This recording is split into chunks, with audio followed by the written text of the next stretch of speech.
I'm not leaving. Are you really leaving? I gotta go. I'm gonna go pee. All right. Okay. All right. Hodey, you again. I hope you can stick around, but if not, I totally get it. No, I'm in. What's going on? All right, we're going to talk about immigration now. Oh, we're going to do the prison one, the notes and everything? Sort of, yeah. We'll start. Oh, I thought we were postponing that a week. Yeah, I'm ready to go. No. No? We have the daily. Now we need the weekly episode. Yeah. No, and Okay. Hodey, just to let you know, I will never do that gift to you again. Oh, I know it bugged you, so I will never, because I think it's something that it hurts somebody. To receive it. It hurts to receive it. It's funny to see you give it to other people. I'll just pee in a bottle. Hodey, I'm sorry that I was making the blowjob motion with my hand and a tongue up against my cheek while you were praising Chris so lavaciously. Oh, well, Chris talks about his unlicked taint. That would change if he and I had some alone time. Oh my I have God. no problem with you saying that. Hodey, I feel sexually harassed, but I'm HR, so how do I deal with this? You tell Reagan she's going to have some competition this summer. But I love attention, so this is great. I'm very confused right now. Embrace the confusion. I'm kind of there a little too. You do that to me. We're recording, right? I want people to hear this. I'm sexually attracted to Chris. I want... I don't think I'm a straight person, but for some reason, Chris just hits me. Man crush. I totally get it. No, it's not crush. It's obsession. The wall behind me, I got to take down Chris pictures every time I'm going to do a recording, so you guys don't see. Thank God that's granite countertop. It's easy to wipe up. Take a black light into that room. You guys are something else. You should hear us when we're fucking playing Paladins. What do you say? It's like trap like this, trap that.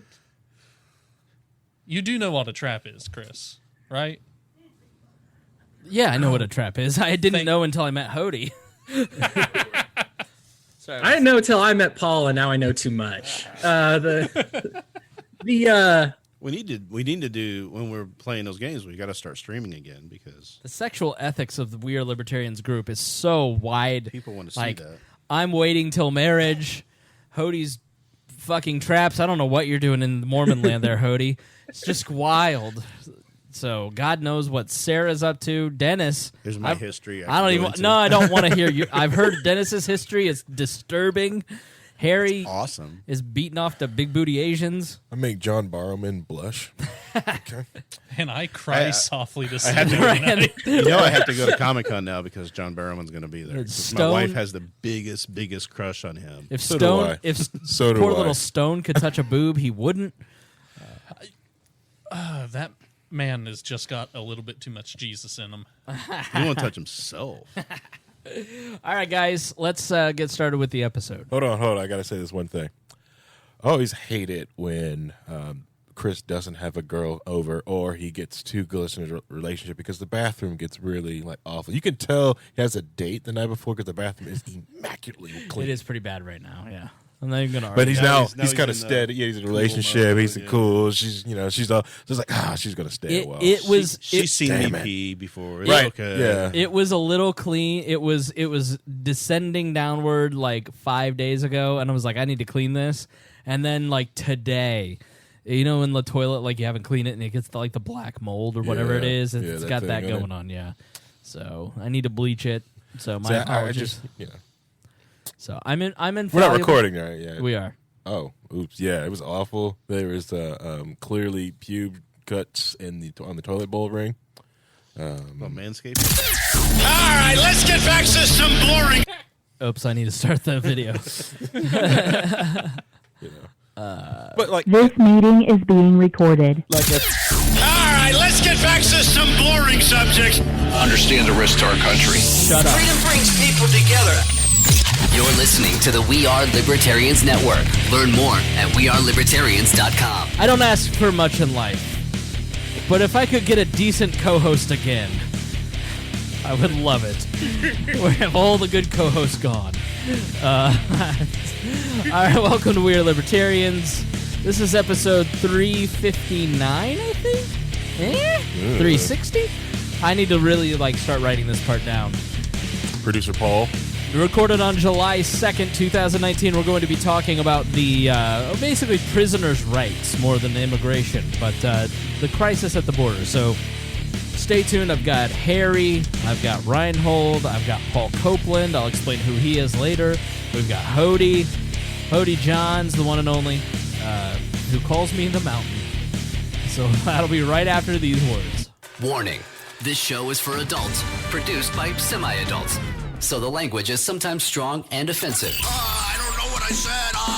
Welcome to We Are Libertarians, where our goal is to help you sound smarter while talking to your friends. We examine current events from a libertarian perspective while treating modern politics with all of the irreverence it deserves. There has been lie after lie. We toss out the screaming heads, put people before political parties, and give context to the news to make you think.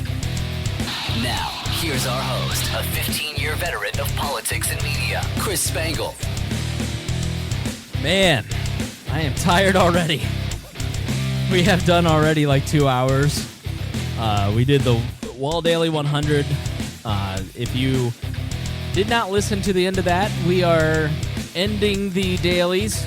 We're not ending the series. We're going to move it to a new feed, and we're going to call it something else.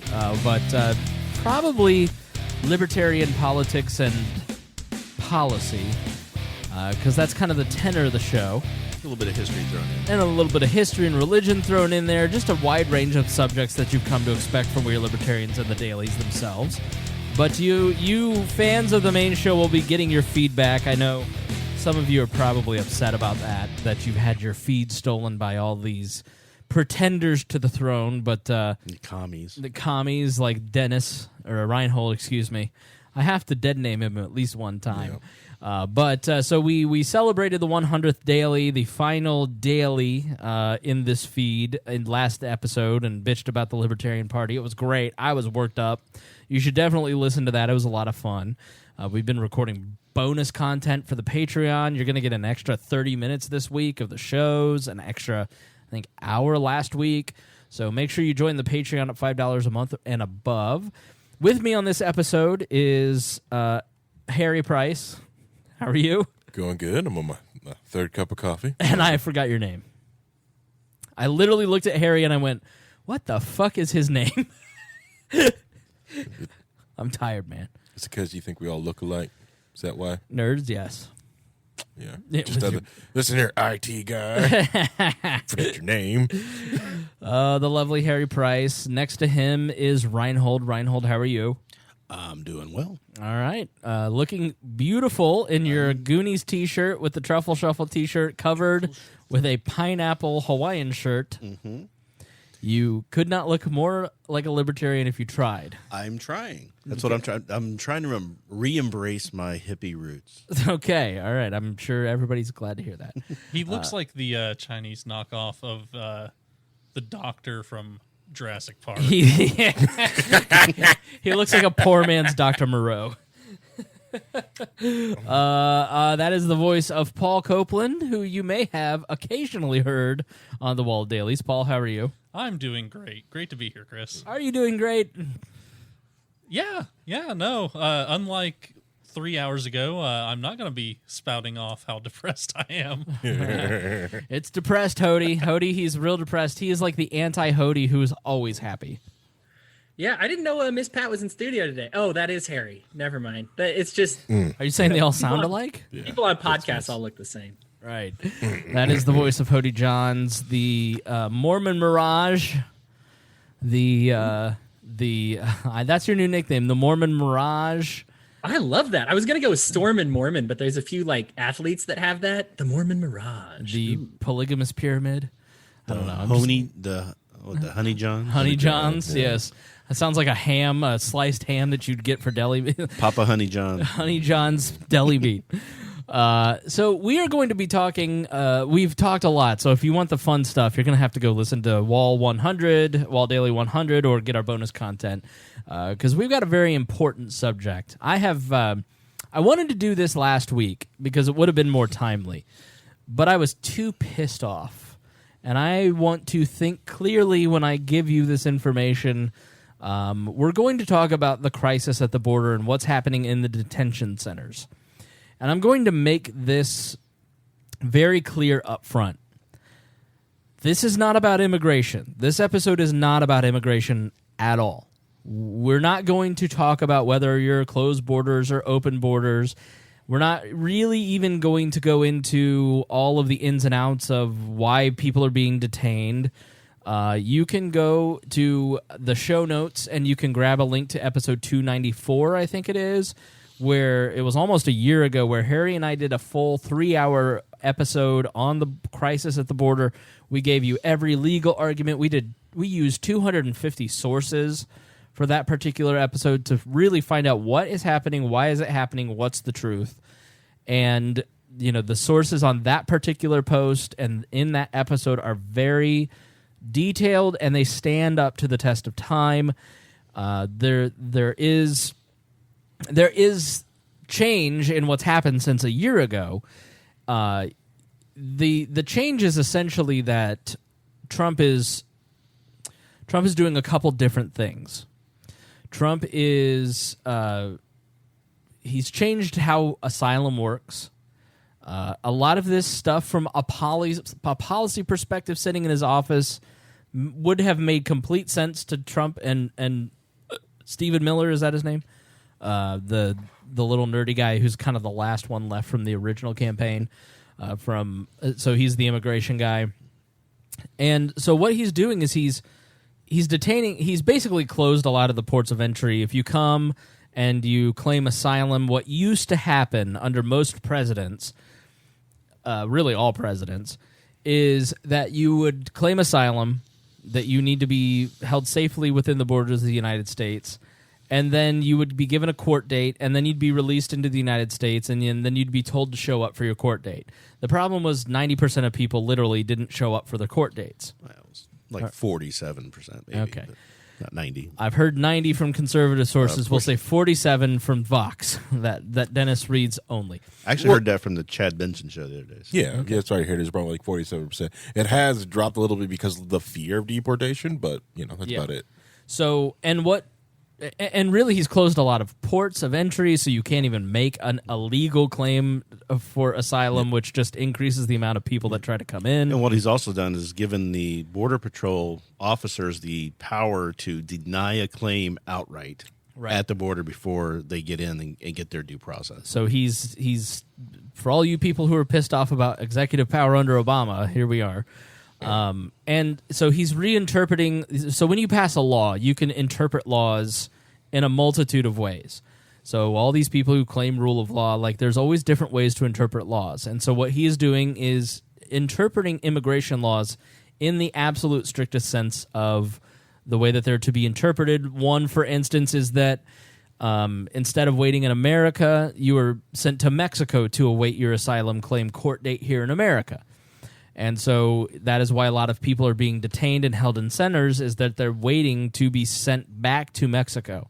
Now, in the past month, since he started the tariff fight with Mexico, saying clean up your borders, and everybody's going, see it worked, the problem is that he freaked everybody who's in Mexico out, and so you have these massive amounts of people who are rushing the borders, and that's why the influx of new immigrants have hit the border.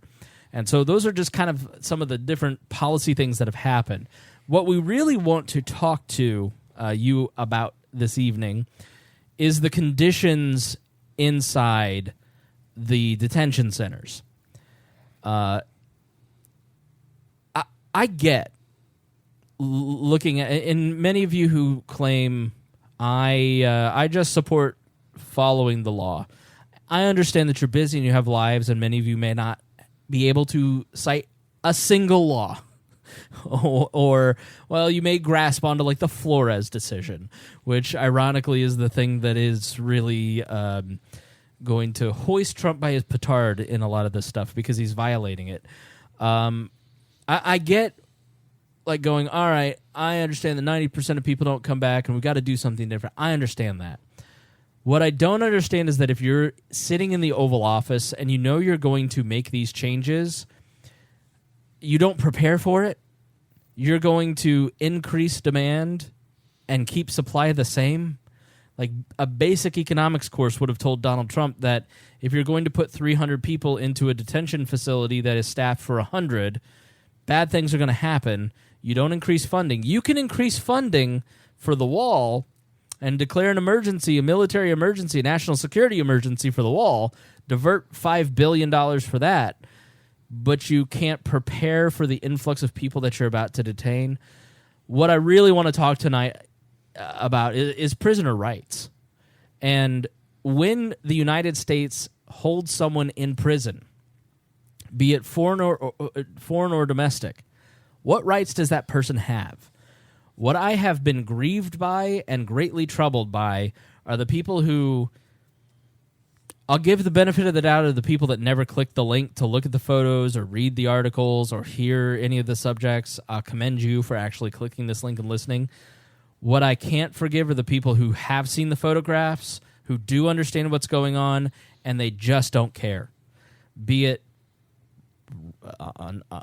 racism because they're of a different nationality or color, be it a complete sociopathy, a sociopath, like I don't know the word. If you're a sociopath who genuinely doesn't care about your fellow man, like I got into a fight with a state legislator here named Jim Lucas in Indiana because he had seen it. He just didn't care. Yeah, I mean, and that was the thing too. He called you out because you were saying whether you agree or disagree on immigration, this isn't right. We need to fix this. This is not how we treat people. If you argue that it's okay, you're a sociopath. Yeah.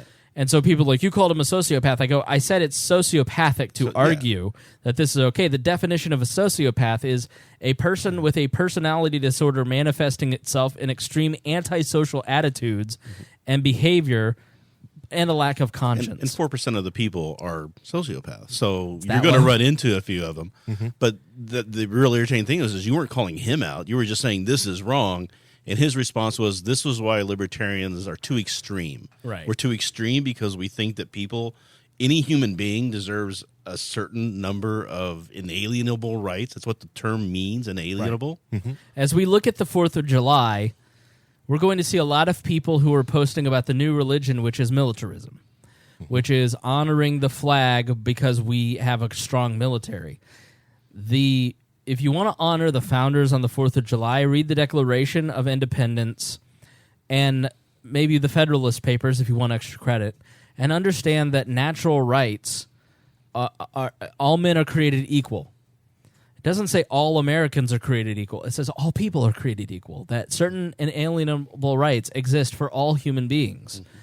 It's not about how many people we can kill with drones or by invading other countries. Has nothing to do with the military, the flag, or the pledge. Has everything to do with protecting the rights and the dignity of every individual on the planet. And so when I look at the situation that's happening there, I'm moved by it. I lean more open borders. I look at it frankly from an economic perspective. I try to be consistent as much as I can be. And just as I don't like taxation blocking the free flow of capital between people, I don't like borders blocking the labor where people are trying to go and work, or the government is telling me, for instance, I'm going to work in Canada in 2 weeks. And I had to pay to expedite a passport $300 today to ask permission of the government to leave the country. So they extorted $300 of my hard-earned dollars so that it may please the crown that I travel to go earn another paycheck to help pay for the money they extorted from me. Because if I show up to the border and say, can I enter your country? Or worse, if I try to come back, I'm not getting into my own country because I don't have a passport. I haven't paid for the privilege of leaving my own country where I pay taxes. Like, it's sort of absurd. It's just sort of an absurd concept.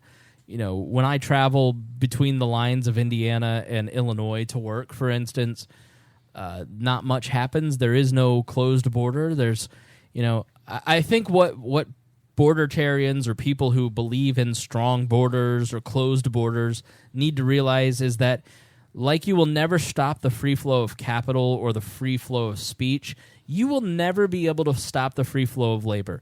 If you have a strong economy in the United States, people will always try to come here for economic opportunity or to flee situations that are caused by drug wars in their home country. And so the idea that they should just stop coming here is a fantasy. It is as much of a myth as the Green New Deal. And you're really arguing for a stopping of a key component of capitalism, which is a supply of labor. And it's really counterintuitive to a lot of your other beliefs, especially libertarian beliefs. Now, from a purely libertarian standpoint, open borders make sense. I do understand the argument that you can't have free health care. Like, look at California. The episode that we did, it was not lost on me that the episode that we did on California last week, where a quarter of the nation, a quarter of their population is they have a lot of immigrants. I don't remember the number. I won't put a number on it. And they're there because they get so much free stuff. And so you can't have a welfare state and just open your floodgates. But that's a completely different argument. There's an all-encompassing individualistic argument that needs to be made, and it needs to be made consistently. You disagree that you can have... No, what I'm saying is that so on federal level, we say that people who are here illegally aren't entitled to welfare for 5 years, right? Mm-hmm. On the federal level, right. yes. And then for 5 years and after they get a benefit. Right. After you are naturalized, you have to wait 5 years before getting federal welfare. Right. It's the 96. It's the Clinton welfare reform that doesn't count for state and local welfare. Right. So what you have now is you have a state who has decided that they are going to do something different. They're going to provide these benefits for everybody who's residing in their state. Right. So why are all these people who claim to be for states' rights wanting a federal level to block California from doing that? I don't know. Let them answer that. I don't give a shit. Yeah, and that's why, usually when I have this type of conversation with someone, there's well, they're citizens. Define the word citizen. Define this word, because most people, it's well, if you belong in this town, you live in this town, then you are a citizen. And I feel that's the definition a lot of the states are going with. Is you're a citizen of the state, you live here, here's your benefits. We argued a lot of this in that 294 episode. Oh, sorry. We're doing what everybody else does, which is what I don't want to do, which is getting too far into immigration. We're complaining. Because it's not about immigration. Right. Correct. It's about how we treat people, prisoners. Especially prisoners. You have an inalienable right. And I guess what people don't understand is that when you have a right, if we were respecting inalienable rights, we are making sure that we respect. Hold on. Let's just pause there, okay? Mm-hmm. And Hodey, you're just going to have to jump in, man, because this is the problem of having somebody on the Zoom and not in the room, is that we start looking at each other and talking, and we don't want to. I will. If you pop the top on borders, I could go off, but that's not where we're going to go. Right. So I'm letting you set it up. Go ahead and finish setting it up. I think two things can be true, to use the Ben Shapiroism. You can be for Trump's immigration policy, and you can be disgusted with what is happening. There are a lot of Republican congressmen who are coming around to this way of thinking. I have not listened to Glenn Beck, but Glenn Beck, when Barack Obama did this, created this drive for teddy bears and took them down and took them to the detainees.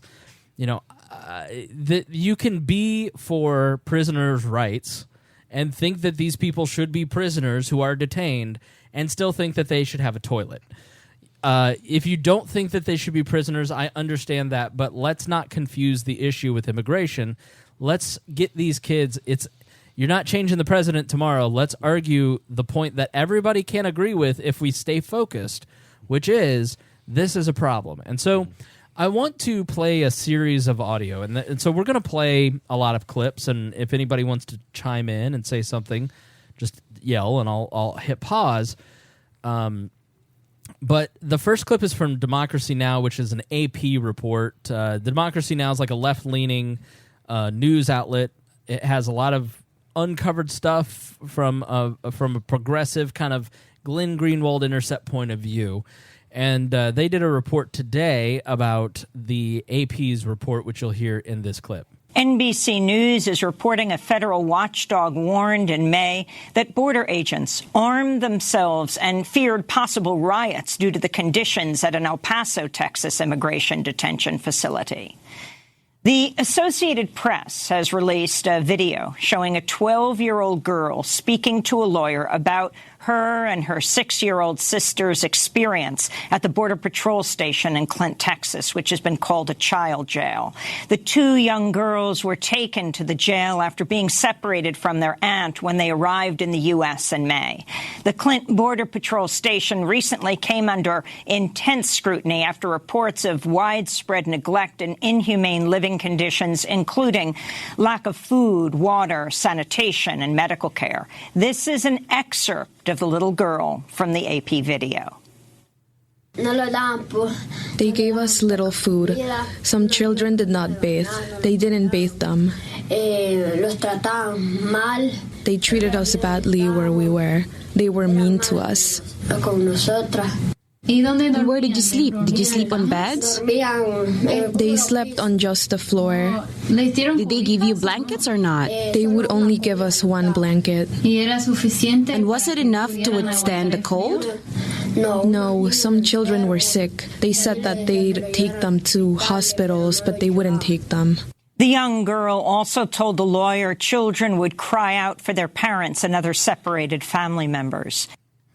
All right, so this is just in. Joaquin Castro, a congressman whose brother is running for president, actually secretly recorded the El Paso border station number 1, and you can see video of women kind of in that same situation. They do have, some of them have sleeping bags, and some were held for 50 days. They've been denied showers for up to 15 days and life-saving medication. So you can go and look at his Twitter to see that particular footage. That was a first-hand account from a little girl who looks like she's somewhere between 7 and 11, I would say. But one of the more heartbreaking testimonies has come from the people who are lawyers and doctors who have been in some of these facilities. Now, the main one that kind of has come up is there were some lawyers who went to the Clint, Texas facility, and they are there to represent the Flores decision, which we discussed in 294, which is basically some families of migrants were held in detention and treated in this way, and they sued the federal government and won in 97. And it outlined a certain set of rights that every immigrant detained was supposed to have. And so what these lawyers do is they go and check compliance. The most shocking, I'll save it. I'll point it out once we hear it. But this is one of the lawyers. This was on WBUR on the On Point podcast about a week ago, where they were actually in the facility trying to see if there was some compliance with the Flores decision. And this is a first-hand account. You'll hear the host begin. Well, joining us now from New York is Elora Mukherjee. She is the director of the Immigrant Rights Clinic at Columbia Law School.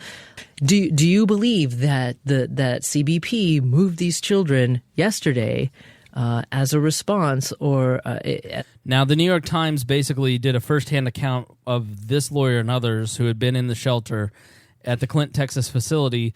The next day, they were moved from the Clint, Texas facility. Now, if I were a good government bureaucrat, I'd say, well, after the report, we were troubled by this, so we moved them all for cleaning to clean the facility properly, and so when we resettle them back in this facility, it will be taken care of. The more cynical view is that we just don't want you to get any footage of these kids in these particular conditions, and so you don't actually see what's going on, and therefore the eyewitness testimony isn't corroborated. An action in response to you and several members of the legal team who went public late last week to what you told the world that you saw. Yes, the conditions were the most degrading and inhumane conditions I have ever seen, and I have been representing asylum-seeking children and their families in detention facilities since 2007. This is unacceptable and should not be happening in America. When we arrived at the facility in Clint on Monday morning, we were told that there were more than 350 children detained there. It is a facility that is designed for adults and has a capacity just over 100. We were told on Tuesday morning that about 100 children had been transferred out, and then on Wednesday morning we were told the same thing. And it is critically important for the American public to understand what is happening in our name. The government knew you were coming, though, right? Listen to this. They had warning, and you are hearing what this woman saw. They had warning, and they said they cleaned up. And this was the most stunning fact that I had heard. I knew for several weeks that this team of attorneys and interpreters and medical professionals were coming as part of continued monitoring of Flores. That's correct. The government had 3 weeks' notice that we planned to visit Clint, and the on-the-ground staff, guards at Clint, knew we were coming a week in advance. And as a result, they cleaned up the facility before we arrived. Some children bathed for the first time while we were there last week. Some children who had been held incommunicado without a single opportunity to make a phone call since crossing the border were allowed their first phone calls. But even with that, though, what's been reported, what you and your... Basically, what they couldn't clean up was the memory of the children that were being held there. And when they were asked how they were doing, they told the truth instead of looking at the facility. Your legal colleagues have been saying over the past several days is shocking. I mean, can you just tell us more in detail about what you saw?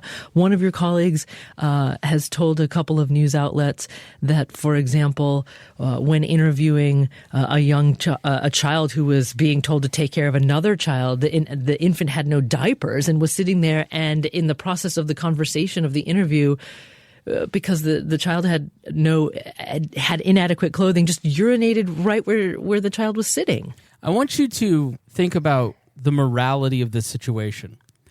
If you were watching an episode of SVU and you heard the torture facility where a child was being held and one child was taking care of another and the baby didn't have diapers, and this was a company that was housing children, foster children here in America, and they were living in these conditions, this would be an episode of SVU. So why does the morality change when we go from a perpetrator on the SVU show to the federal government? It doesn't. In fact, the morality is more outrageous because your tax dollars are being stolen to treat children this way. That's true. We saw children who were hungry, who were dirty, who were sick, and who were terrified and who have been detained for days and weeks, and some nearly a month. The children consistently reported that they did not have enough food to eat. The ration of food given to the children is the same. Everyone gets the same tray, regardless of if they're 1 year old or 17-year-old, regardless of if they're a breastfeeding mother who needs additional calories. The children were dirty. Most of them had not showered since crossing the border. The overwhelming majority of them were wearing the same clothing that they crossed the border in. So their clothes were stained in bodily fluids, nasal mucus, urine, breast milk for the teenage moms who are breastfeeding. And when I interview children in immigration detention, I typically try to sit close to them so that I can try to build some rapport while we're talking about the most sensitive and traumatic topics possible. And I found that hard to do with some of the children last week because there was a stench in the facility. The children have no access to soap to wash their hands. Most of them had not brushed their teeth once since crossing the border. The few who had opportunities to brush their teeth did so for the first time last week. We're hearing that there are influenza and lice outbreaks in the facility. I just want to say I edited out a very long pause where the host of the show tried to catch herself so she didn't cry. As many of you are probably feeling that lump in your throat right now, because these are humans. These are children. These are the most vulnerable people on the planet. These are refugees from areas of the country where the American drug war has ripped their country into tatters. And they fled here to be safe. And then they got here to the land where they'd be safe from monsters who torture them and ended up in these facilities. And so that's why there was a long pause that I just wanted to point out. It's because to hear this story and to think about children, you have to deny their humanity to think that these aren't people with feelings and emotions, to think that this is okay. You have to literally deny their humanity. Well, and say they shouldn't have come here. Well, they're here, and they're in your care. You are a ward of the state. If your child was in an American detention facility in these conditions, as a parent, how would you feel? That feeling doesn't change just because this child is Honduran. And it's sociopathic to think that it does. I'm sorry. It makes you lack a conscience if you think that that particular scene is okay because they're of a different nationality. Go ahead, Paul. Well, I mean, this is just the Stanford prison experiment illustrated in real life with real results. Mm-hmm. Which was what? The mid-'60s, where Stanford College did a experiment where they put one group of students in charge of running a prison facility with other students as the subject, and they gave them authority to set rules and to divvy up the resources. And what you found is eventually the students with power dehumanized and began to mistreat the students that were being held as... I had heard that had been debunked somehow. So something in my brain says that particular experiment was debunked. So double check that if you actually, before you share that, just do your homework on that. No, that's real. Philip Zimbardo, the guy who did it, he wrote a whole book on it. I just finished reading it. Oh, okay. Yeah. In fact, there's footage available online too. Okay. Well, then I'm wrong. Yeah. Give us more details, Hodey, since you just read this book. Man, so with Dakota Davis, we both read The Lucifer Effect is what it's called. And it's by this guy, Philip Zimbardo, who ran the Stanford Prison Experiment. And he borrowed from some older tactics where it was based on authority. What they're trying to show is what somebody with a badge can do, somebody without a badge can do. So somebody with street clothes would come up to someone and say, hey, we're going to do this experiment where we shock this puppy. And they're going to be like, heck no.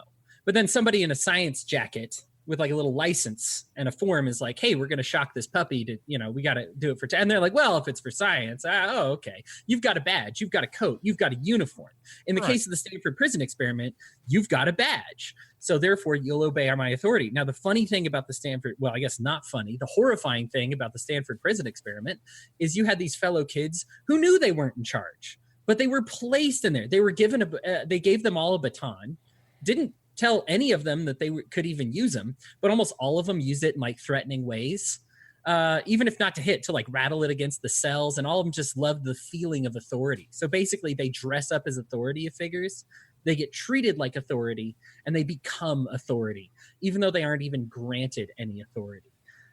It's just, it was nightmarish. I think Paul summarized it well. It gets into a lot of, there was multiple different psychological, it was a personality experiment as well. Yeah, but a lot of different elements. It got so out of hand that they actually had to cut the experiment short. Wow. And now we have the same thing playing out, but with real authority, with limited resources, because it's run by the government. And just watch Chernobyl.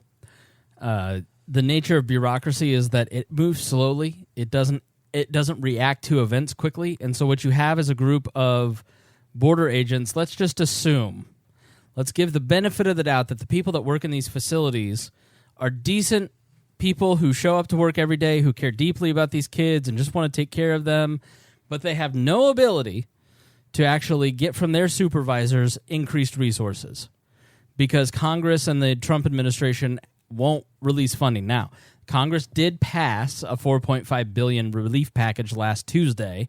We were here as it came through, but it's a lack of resources. And so, anytime you're asking the government to solve a problem, and conservatives are asking the government to solve a problem, human lives are actually hurt by public policy. And that's the best case scenario where it is just a matter of a lack of resources. You throw in from the very top the head of our entire government has led a campaign for the past 3 years of dehumanizing people seeking asylum.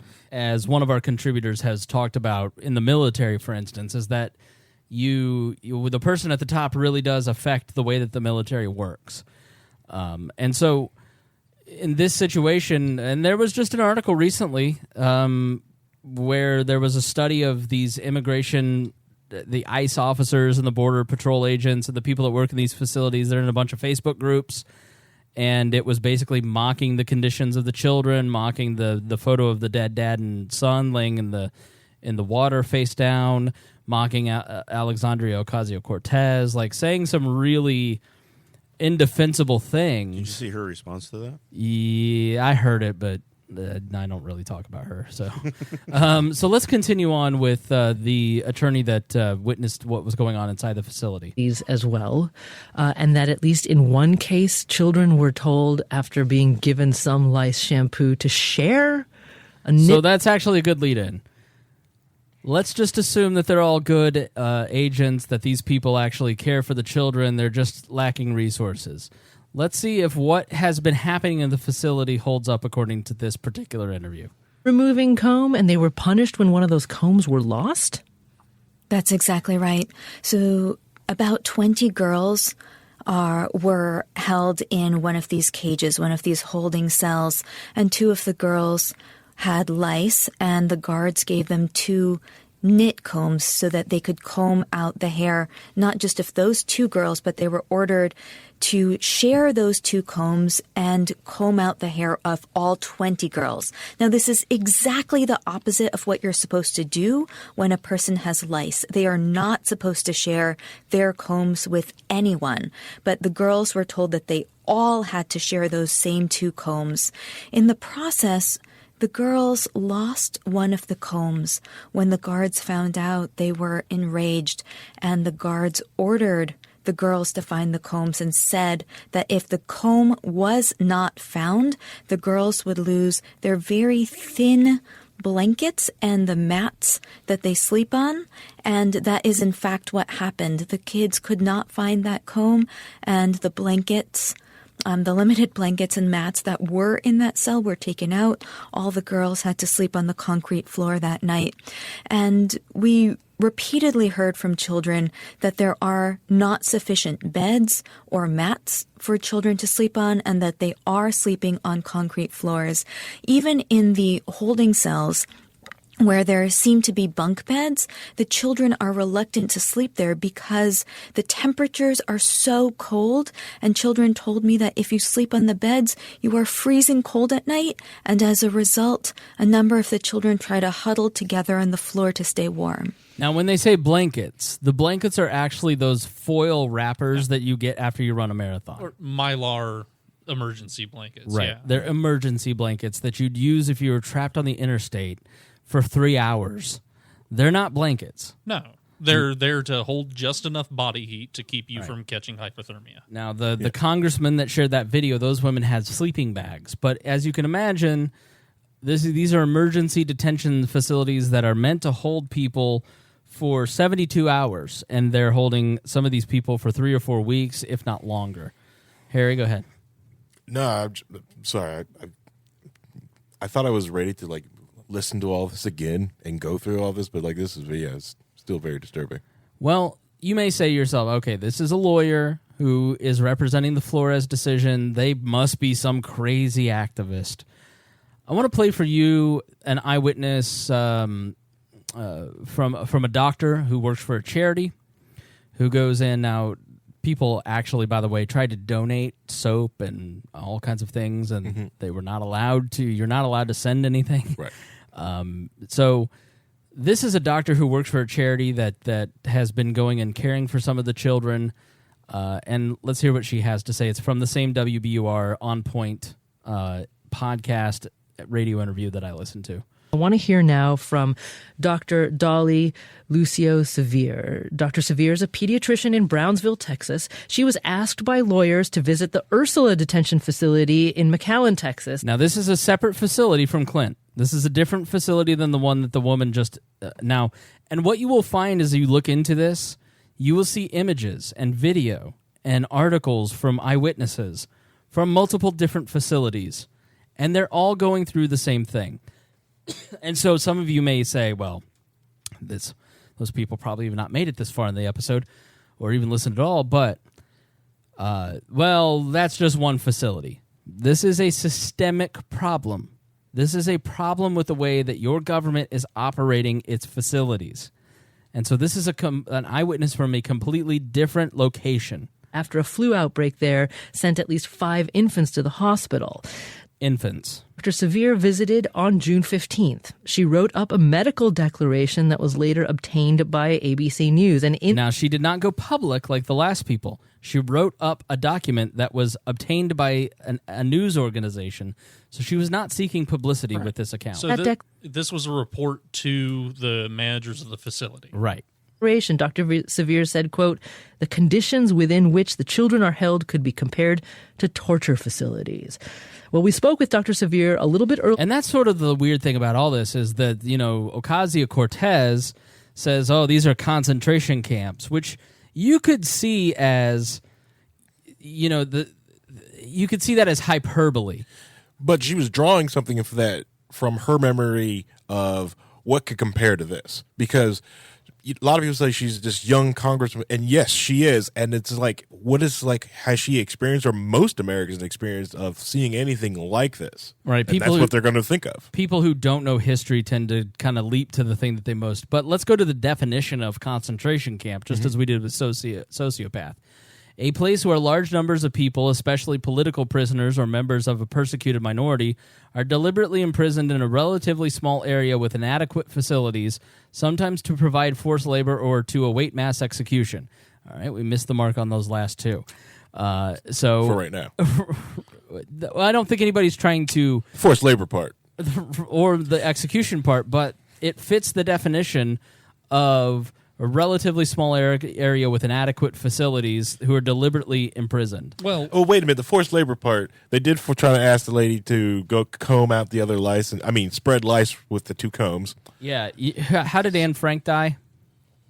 Anybody look that up? She died in a concentration camp. But that's the other thing, too. Anne Frank died of typhus. Right. Yeah. Because it was spread by fleas. Right. What people don't understand when they get upset about the term concentration camp and they immediately think death camps. Now, there were concentration camps and there were death camps during World War II. There was a distinction between the two. World War I had German concentration camps in America. We had in World War II, we had the Japanese internment. Yeah, that wasn't and those FDR called them concentration camps. Those facilities are far above what these are. Well, as libertarians and Republicans, we keep hearing, well, FDR ran concentration camps. We're using the same facilities as we were in the 1930s. They're literally housing immigrants there. Yeah, there was a protest at one of the facilities. It was the facility where the Japanese were being held. And there was people who lived in that concentration camp were there protesting with everybody. Yeah, if they were concentration camps under FDR, but now under Papa Trump, they're not, you can get fucked. No, here's my problem with that argument, and that's what the state legislator tried to use on me. Well, Obama did it. And I just said, so I thought everything Obama did was wrong. So the idea of, well, Obama did it belies that you think that there's a moral impropriety there. It basically says that you think something is wrong, but the other side did it, so you're okay with it, and it gives you permission to do the same behavior, or you're agreeing with Barack Obama. Either way, I don't think you, Mr. Trump, supporting the state legislator, want to make either of those claims. It's such a poor argument, the whataboutism of all this. So let's go back to the interview. Let's listen to this eyewitness who is the doctor who's treating a lot of these infants with their sickness. At least 5 infants to the hospital. Dr. Sevier visited on June 15th. She wrote up a medical declaration that was later obtained by ABC News. My point was, going back to it, is that the hyperbole of a torture facility, she defines it in the end, and I really want you to hear it because see if you agree with the hyperbole. And that's the problem with using hyperbole like AOC does or Trump does or other people use hyperbole all the time to get your attention. But when there's something that really does need your attention because it does fit the hype, people don't pay attention because they're so exhausted by you. And this is one instance where I think torture facility really does fit this definition. In that declaration, Dr. Severe said, quote, "The conditions within which the children are held could be compared to torture facilities." Well, we spoke with Dr. Severe a little bit earlier today, and we began by asking her to describe the things that she saw that will stay with her the most. Definitely what impacted me the most was the inability of the mothers to wash their infants' formula bottles. I think what I think over and over after seeing that was, if a parent told me that in Harry, you just made a face. You are the parent of someone who uses a bottle. Not washing a bottle after every use. What does that mean? Just bacteria. That is, oh man, that's got to smell awful. Just the smell, but the bacteria in there, because it is where that milk is, right? And you put human saliva in there. It is just an incubator. It's just, oh wow, that is disgusting. Exam room, I'd be very concerned about their conditions at home and consider calling. She said, I would consider calling CPS if this were in my exam room at my home clinic. Yes, to get them some support. That was what was most alarming to me. So not being able to even rinse the bottles out after using them for days and days? They rinse with water that's supposed to be used for drinking in a bathroom sink that does not have running water. And they have no soap, so they're being rinsed, yes. Okay. You were able to interview or see almost 40 children. How many of them were sick? 2/3 of them were sick. Many of those had recently had contracted influenza specifically, but about 2/3 had respiratory illnesses. You've also said and written that you feel that the sanitary or unsanitary conditions at the processing center, the fact that children couldn't wash their hands or brush their teeth, amounted to an intentional spreading of disease? They're clearly having issues with outbreaks. They've reported it themselves. They've closed some centers because of that. And I think it's pretty clear human understanding that washing your hands reduces spread of infection.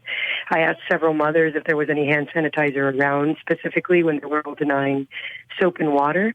And I pointed to my hand sanitizer I brought along, and they said, yeah, those are for the guards. Now, you've been widely quoted. Many of the guards, don't worry, many of the guards are wearing face masks with ventilation, so they're protected. What that doctor just said is that no person could be in this facility and deny that washing your hands or cleaning a bottle is what needs to take place. And so therefore, in her opinion, it is intentional. The guards are intentionally trying to get these children sick. Once your medical affidavit made it out to the media as saying that what you saw were conditions within which could be compared to torture facilities. Why did you say that? I believe there are a lot of ways that you can torture a human, and definitely demoralizing their spirit by not allowing them to keep clean, keeping them uncomfortably cold for weeks, keeping the lights on 24 hours in a warehouse, keeping them inside of a cage for weeks. Yes, I believe all of that can really get into a person's psyche and torture them emotionally, which is no less than physical torture, in my opinion. Have you ever seen anything like this in your practice so far? No, not like this. How old was the youngest child that you saw? 2.5 months. I'd been born in Mexico on mom's way here. 2.5 months? 2.5 months old, yes. Did any of the children show signs of psychological harm or trauma? And are you concerned that trauma could last? Yes, I think all of the children had signs of trauma, every single one. All of them. Every single one of them. I mean, I see kids all day long, and, an 18-month-old should not want you to examine them, and they should scream and pull away and go to their mother. And, a 2-year-old should be a little bit fearful and then willing to talk. But they were all inappropriately subdued. I mean, they clearly were very fearful of me, but completely let me do my entire physical exam without any fight, which was entirely inappropriate for their age and stage of behavior.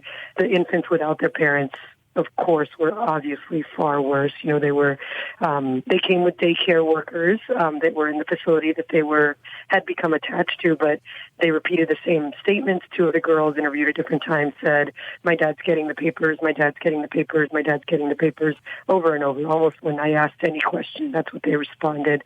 There was another child who was also without any parent who was just panting the entire time I saw him. And I asked the daycare worker, "Has he been sick?" She said, "No, he just started doing this when he came." But of course, it was just another more high stressful situation. So, and yes, I believe they're being traumatized and will suffer lasting damage.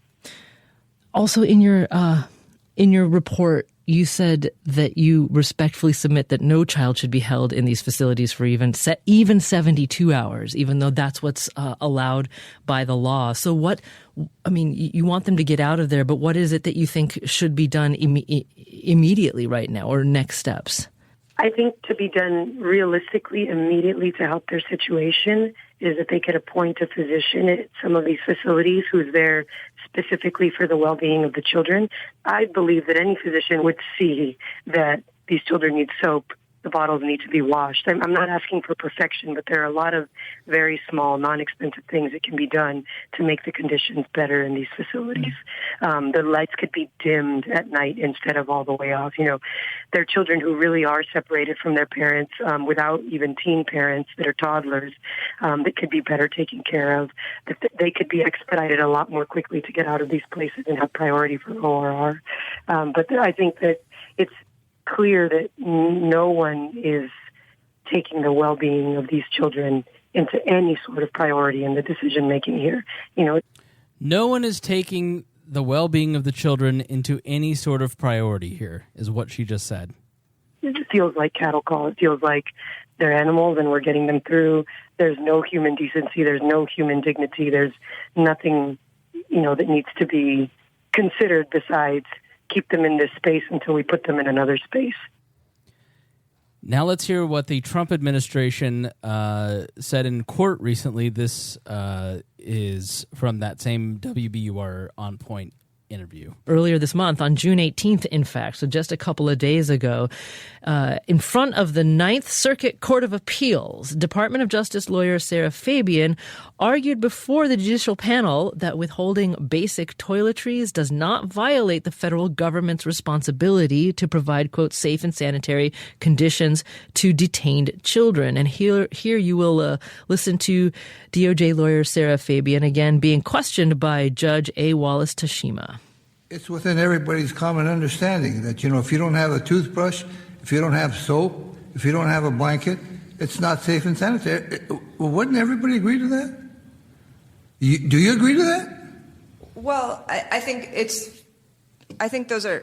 there's fair reason to find that those things may be part of safe and sanitary. Maybe are a part. What do you say maybe? You mean there are circumstances when a person doesn't need to have a toothbrush, toothpaste, and soap for days? Well, I think in CBP custody, it's frequently intended to be much shorter term. So it may be that for a shorter term stay in CBP custody that some of those things may not be required. You'd die in the wilderness if you didn't have a blanket. You're just dead. Right. Yeah. But your government doesn't give a fuck about that point.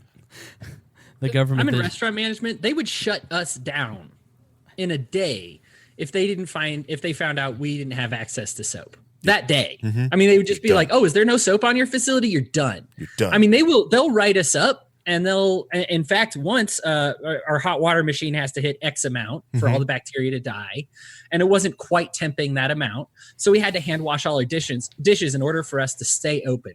Same government says, what's a month without a toothbrush? What's a couple weeks with a dirty diaper? No diaper. No diaper. You don't get the diaper. Crap yourself. It's not. Same government says this place can operate and you can crap yourself, but I can't serve in your restaurant because I saw one of your employees only wash his hands for 30 seconds instead of a full minute. Dude, fuck off. The argument is not whether or not these people should have come here.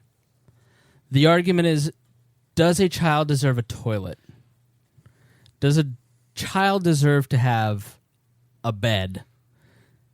Like, to me, this is so fundamental. Like, let me just finish up with some of the notes are fantastic. Our show notes are going far beyond what we're discussing here. So Sam Schultz did an amazing job with those. I may do, a Patreon episode just kind of covering some of the stuff that we aren't going to get to in the notes. But, what are the rights of prisoners? If you believe that our Declaration and the founding applies to the rights of all human beings, that the Constitution is a document that kind of lays out from a natural rights perspective what people deserve, these are just some of the basic prisoner rights. Every inmate has the right to be free under the Eighth Amendment. Under the Eighth Amendment, the Universal Declaration of your natural rights in the Bill of Rights.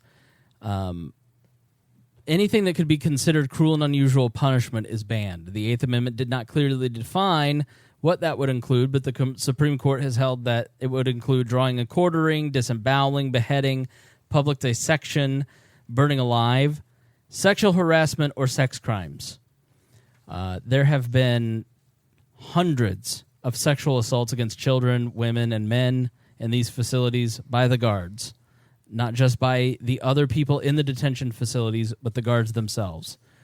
Inmates have a right under the Eighth Amendment to be free from sex crimes or sexual harassment, both from inmates or prison personnel.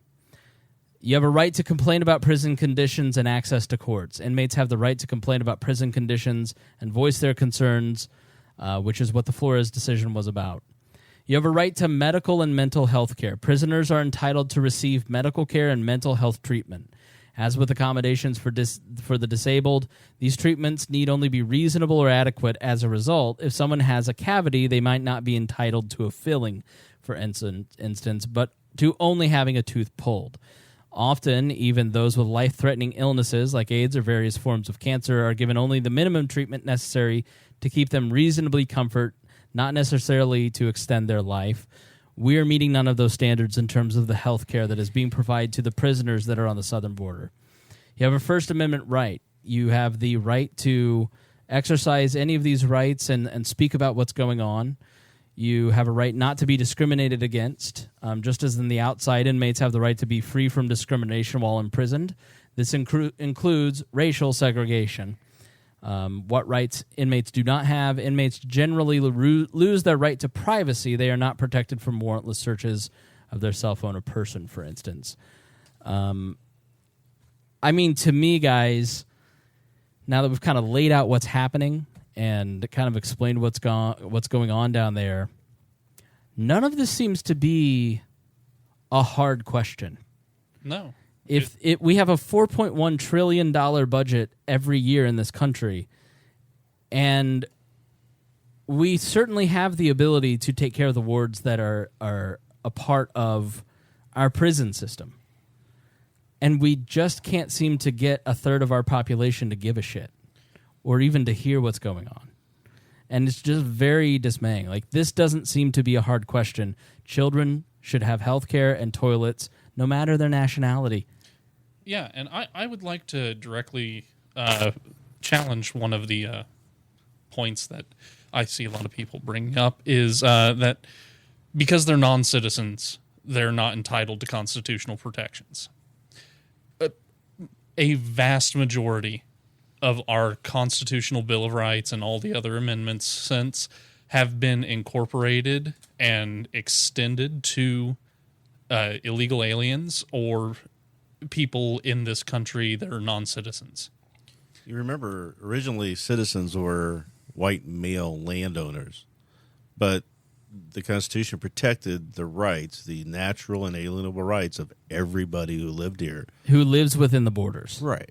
It's or who exists with, we can't enforce that onto other countries unless we do it by force. But there have been rulings that the Constitution applies to human bodies, regardless of nationality, living within the United States. When the Constitution says citizen, it means citizen. When the Constitution says people, it means everybody. Right. I really think that Gitmo plays a piece in this. Abu Ghraib as well. Abu Ghraib. I think that the idea that we can just keep people in permanent detention, give them no due process, keep them in whatever condition that we'd like. Obviously, the Gitmo conditions improved, but early on they were very abusive. Mm-hmm. And what the government does is it often carves out what it would like to do to all of us on the least. We talked about this with free speech. Right. We're going to carve out censorship for the hackers and the sex workers and the conspiracy theorists because we really wanted to do it to all of you. Mm-hmm. And now we're doing it to conservatives and libertarians. And that's what the government does in eroding all of your rights. It picks the people, and public opinion does this as well, the people who control public opinion. We're going to do it to the people that you don't want to defend, like Al-Qaeda terrorists. Mm-hmm. And then eventually it sets a moral precedent because people didn't defend the rights of those people. So what I think Gitmo did in this nation, I think a lot of the people on the left that I personally disagreed with at the time, I think they were right. I think that not applying due process to Al-Qaeda terrorists, still detaining these people, treating them in whatever manner we want to treat them, torturing them on a consistent basis, mm-hmm. It conditioned America to just accept that if you're not from here, we can treat you like you're an animal in a cattle car. And Americans at this point, 20 years later, just kind of go, they're not Americans, because the precedent was set 20 years ago during the war. There's still people sitting at Gitmo. Right. Right. Yeah, they're still sitting in Gitmo. They haven't had a trial. Yeah. And that's why I was like, well, it's off. We wouldn't do this on our own borders. We wouldn't do this on American soil. It's different. It's over there. Right. Now it's on the border. And now we did it to them. Now after this, what's next? In 10 years, they're going to start doing this to, who quote unquote undesirables inside the country? What's the 100-mile Constitution-free border zone? Right. That they gave to themselves? Yeah. And there's another wrinkle that I found kind of interesting that was raised in that interview. She mentioned that the government is supposed to legally process them through within 72 hours. Mm-hmm. Mm-hmm. Now, another right that we have in our Bill of Rights is the right to a speedy and fair trial and a fair hearing before it becomes an undue burden on us being held by the government. Right. Mm-hmm. So the federal government, under the direct orders of President Donald Trump, is violating the right to due process here. And that's, remember back when everybody's like, well, we looked at everybody when coming in at Ellis Island and we inspected them and made sure that they were, not sick, that they come mm-hmm. in and be processed. They were processing 10,000 people a day. Yeah. And the average wait time to be processed was 3 hours, not 16 months or however long it is these days. You would have ships dock with 20,000 people. They would depart, and within 6 hours, they would be on a ferry to mainland New York City. Yeah. And this is the internet era, right? We have advanced technology to help us make this process faster. Right? It's the utilitarian argument. Nothing government does works. Like, the government is in charge of this, therefore it is a failure because bureaucracy will always fail. And so conservatives think that, well, we can just get the government to manage this project. And they can't. They don't know how. The government bureaucracy fails every time. And this is an argument. Libertarians need to make less of the moral argument and more of the utilitarian argument, but that takes research and facts. The government almost always fails at everything it does. And the more you point that out and say, this isn't a solution, this doesn't work, the market will provide, the better off we'll all be, because that's more persuasive than this is a clear case where it is immoral. This is a moral outrage. Mm-hmm. There is anger that every single one of us sitting here and probably most of our listeners felt listening to all of that. How dare this country engage in such moral behavior? And the worst thing when we're talking about government and how ineffective it is, and then politics, when politics gets involved, is that you have these problems come up and people go, well, this is what we should do to fix this, and this is what we used to do here, so let's do that there. Nobody's asking the important question is, why is this happening to begin with? and actually addressing the root cause of issues. Right. It's mind blowing that just that simple thing just does not get done. Right. We're getting into some philosophy and legality here. Are we done telling sad stories, or is there a couple more that you have for us? I mean, I don't have more sad stories. I do. Okay. I did want to say one thing before you go. Is that in Indiana, in Indiana, we don't treat. We would go to jail if we treat our pets as bad as these people are being treated. That's exactly right. And that's the point, is that so let me, Hodey, before we get off on your rant, I want to just kind of what do you want to talk about so I don't cut us off too much? What are you going to say? Why are you a libertarian? Think about this for a second. Why are you a libertarian? This is not philosophy for philosophy's sake. I see a lot of libertarians trying to defend. I've gotten more blowback over my condemnation of these border conditions from libertarians than I have about any other subject. Man, and I don't get it. Right. Because if you are a libertarian, why? Band of Brothers had a series. One of them was called Why We Fight. Man, you don't get it, you don't get it, you don't get it. And then you see a concentration camp. And you say, okay, I get it. This is why I've decided to risk my life. If you're a libertarian, why are you investing your time, money, effort, blood, sweat, tears into this? Right? It's not philosophy for philosophy's sake. You're not just putting together some puzzle and just being like, oh, look how conveniently that fits. The same person that will talk about, and usually it's more from the Mises Ron Paul crowd where they're a little more right leaning. The same person that will talk about how drones are creating new terrorists in Yemen right now doesn't seem to make the connection that these traumatized little children who are in detention facilities in South Texas and New Mexico and other places, who will be sent back to their home country, we're creating sociopaths. And I know I keep using that word, but when you hear the trauma that these children are going through, not just the journey here, and that's on the parents, I fully understand that. But when you get to America and you get into what you have been told, we're going to America where you will be safe, and then you end up in these facilities, how many of these children are going to go back to Honduras and become terrorists against the United States?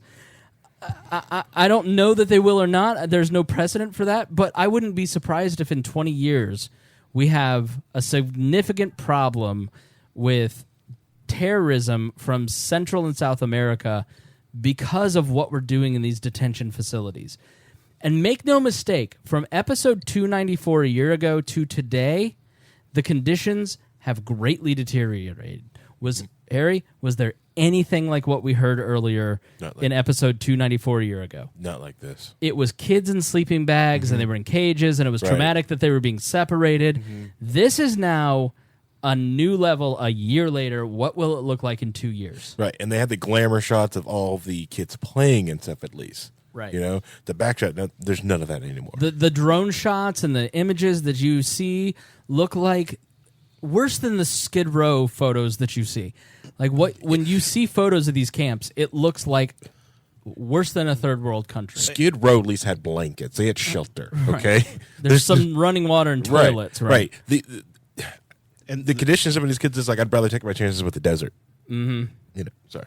Well, no, in the spending bill that was approved, there was a delay in getting that done because there were two versions of the bill, and the Democrats were holding out for one, and the Republicans were holding out for the other one. Right. The Democrats finally caved because they said we need to get money to these people, but what their bill had in it was basic standards that had to be met by the government for the kids. Right.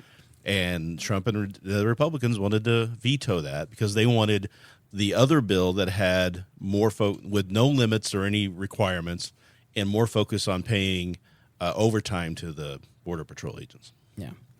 So I want to touch before we go on constitutional rights of illegal aliens and what the Supreme Court and other courts have ruled over time.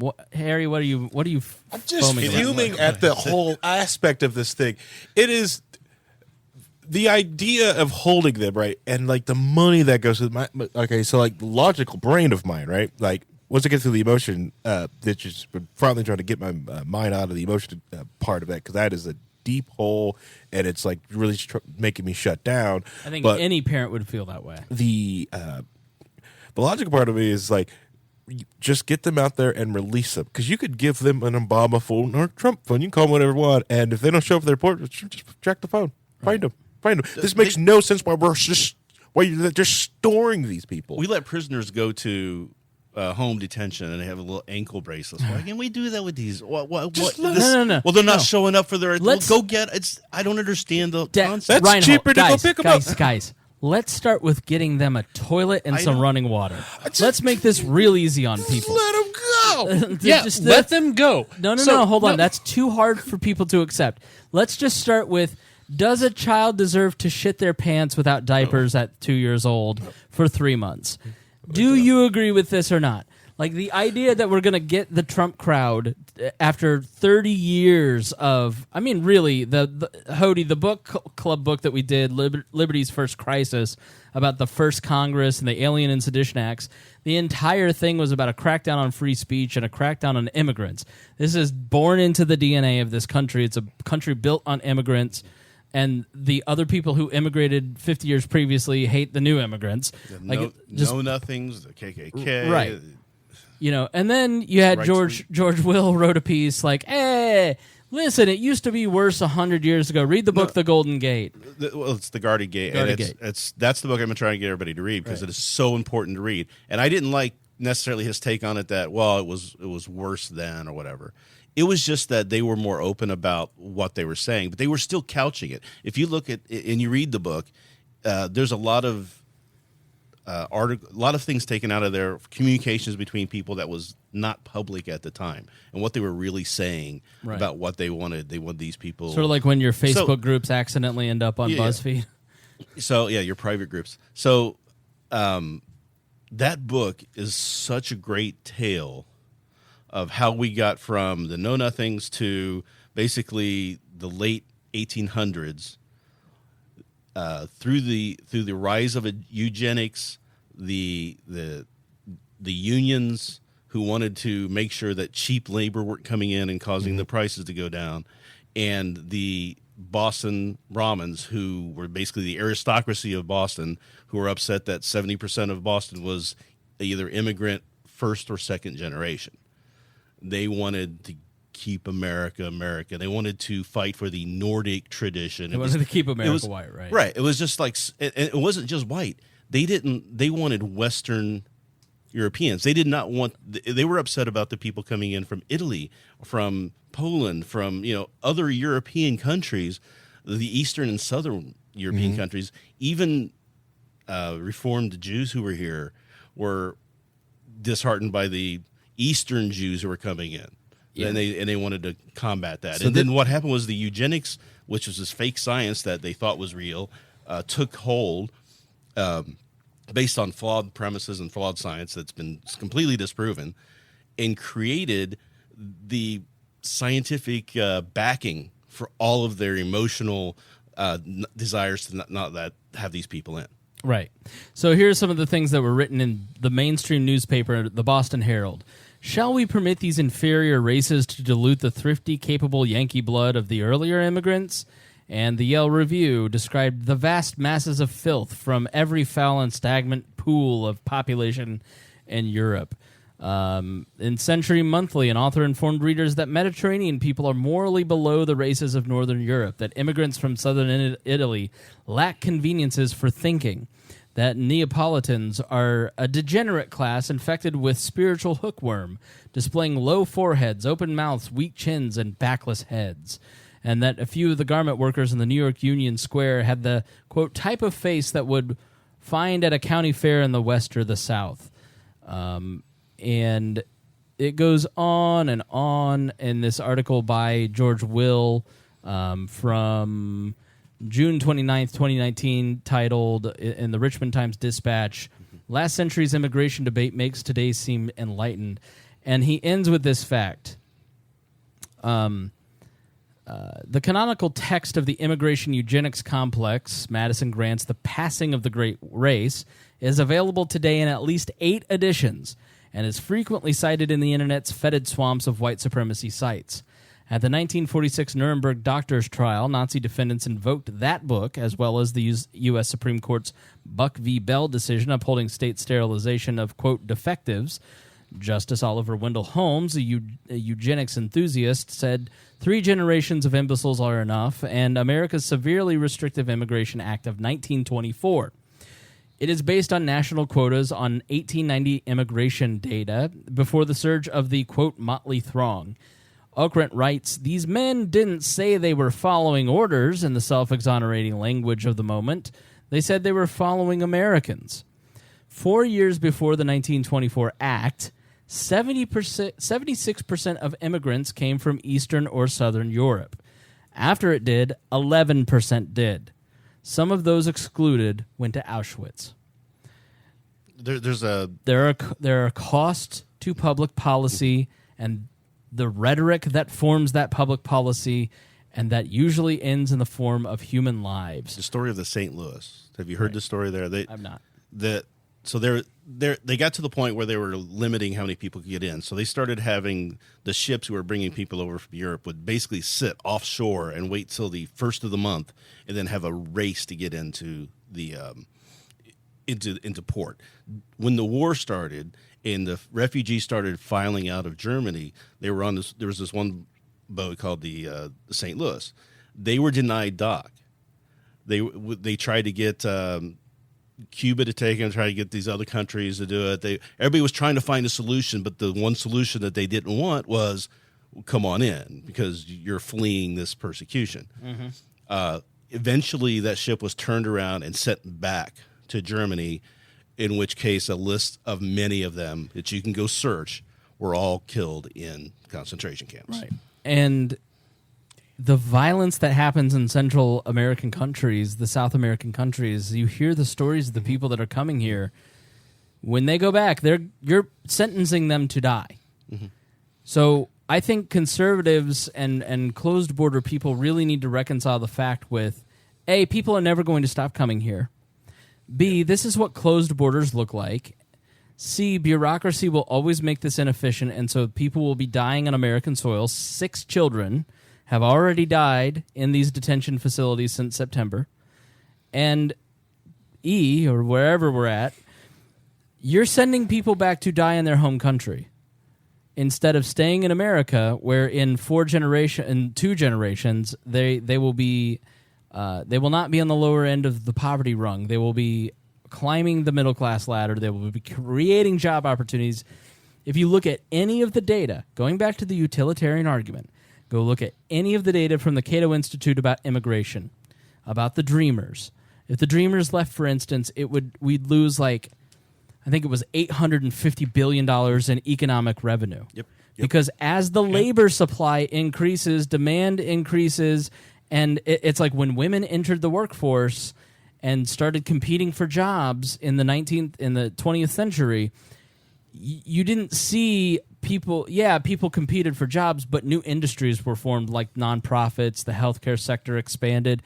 As you increase the labor supply, the demand and supply keep up, and so you create, because the people who come here are using as much as they're producing. Mm-hmm. And so, you do have your bums who come here and suck off of California, but isn't that California's problem for having bad policy that doesn't work?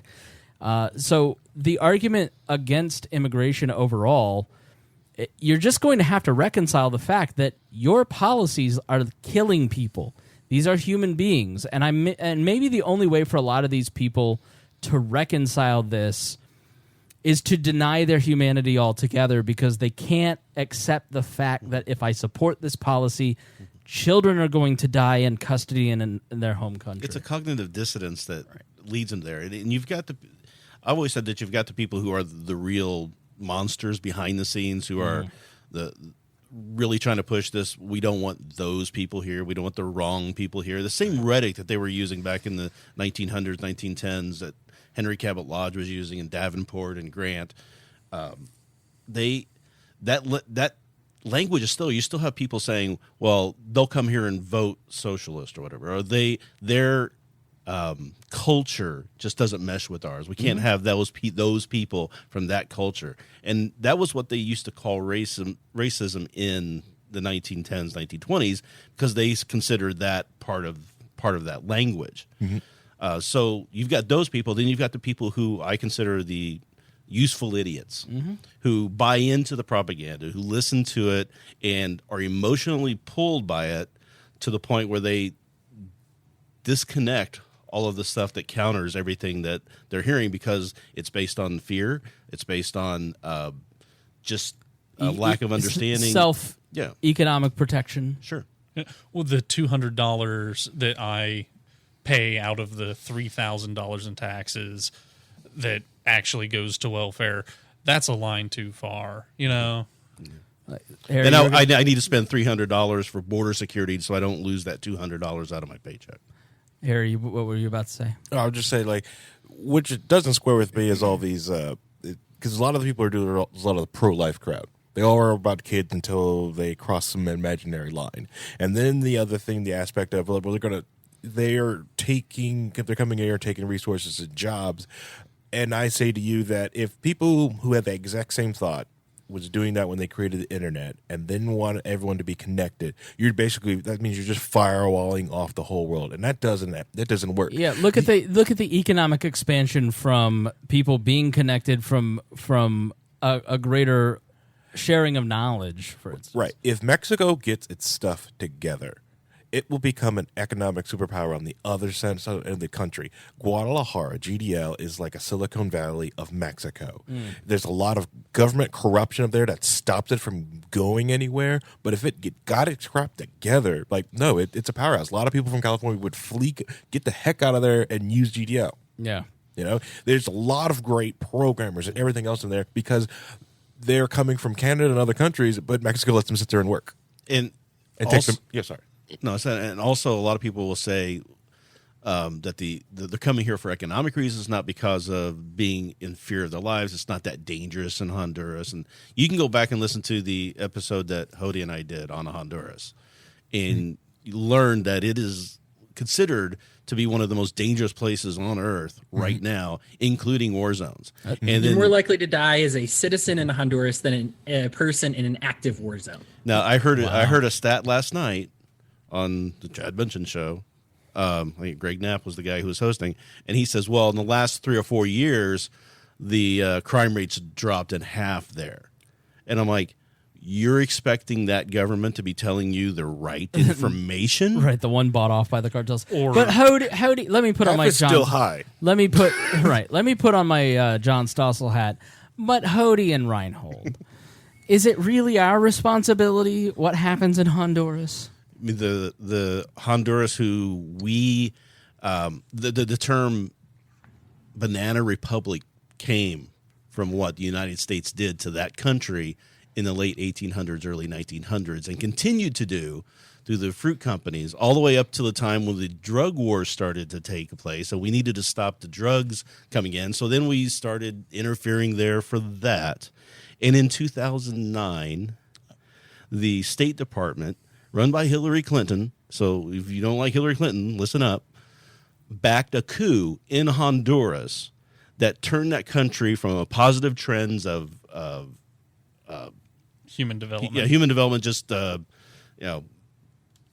it turned it all completely downward spiral within a year, and that's when the asylum seekers from Honduras increased here by 1,200%. Just from that 2009 to 2011, that's what was to 14. That all came from the direct result of us backing a coup there. Let's let Hodey jump in here. Hodey, I'm sure you have something to say. Tons. Now, look, let's say even if what Rhinehold said wasn't the case, or you just think we're wearing tinfoil hats over here, wasn't America supposed to be the place where you brought your huddled masses? Where you brought these poor people, where you brought people who are down on their luck? This used to be a place where we said, oh, yeah, you down on your luck there? Well, come on in here. And so what we've done is we've designed a whole set of economic policies and systems that says, man, we used to be a place where huddled masses could come in and become individuals. And now look at what we're doing. You're a huddled mass, and we mass you together even further. Right? You're a bigger huddled mass. I mean, helicopter pictures of 8 kids on the ground like sardines, right? Trying to huddle together to stay warm. This is we're creating huddled masses instead. Even if you say, well, that was Nixon or Kennedy, or it was their CIA that messed everything up in Honduras. Why should we pay the price today? Well, I'm not asking you to pay the price, but why would you have developed and support an economic system that encourages us to pay this price? To say, well, anybody who comes in, we got to pay for this way. They used to be nothing but a benefit. Here's the problem I have, and I don't want to get into borders like this, but here's the problem that I have, is if we say, you're allowed in the country, you people aren't allowed in the country. Do you trust a politician to do that? Do you trust them to do it well? If you're a closed border person, I will debate a closed border person. That's fine. I'm fine with a closed border libertarian. But if your closed borders look like this, you should be even louder than an open borders person, right? It's gross. Because it morally undermines your argument. It gives people like me the opportunity to say, this is what closed borders looks like. And frankly, I'm sorry, this is what closed borders will look like. It will look like this. This is the end result of your policy. As long as a politician is in control, they have no incentive to take care of these people. Right. All right.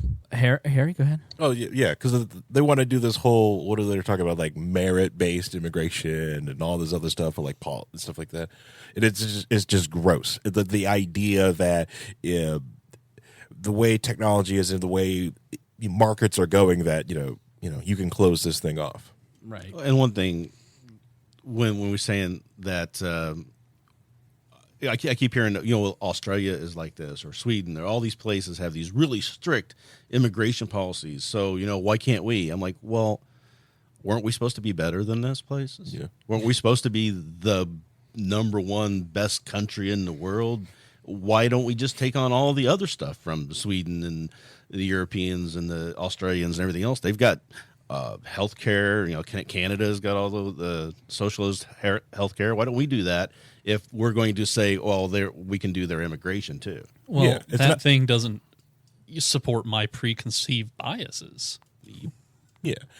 It's also not like the United States has never taken on monsters and brought monsters in the country and benefited from taking in monsters. Well, part of the problem, again, going back to the drug war, which if you want to end immigration, fight for better drug policy, fight for better foreign policy,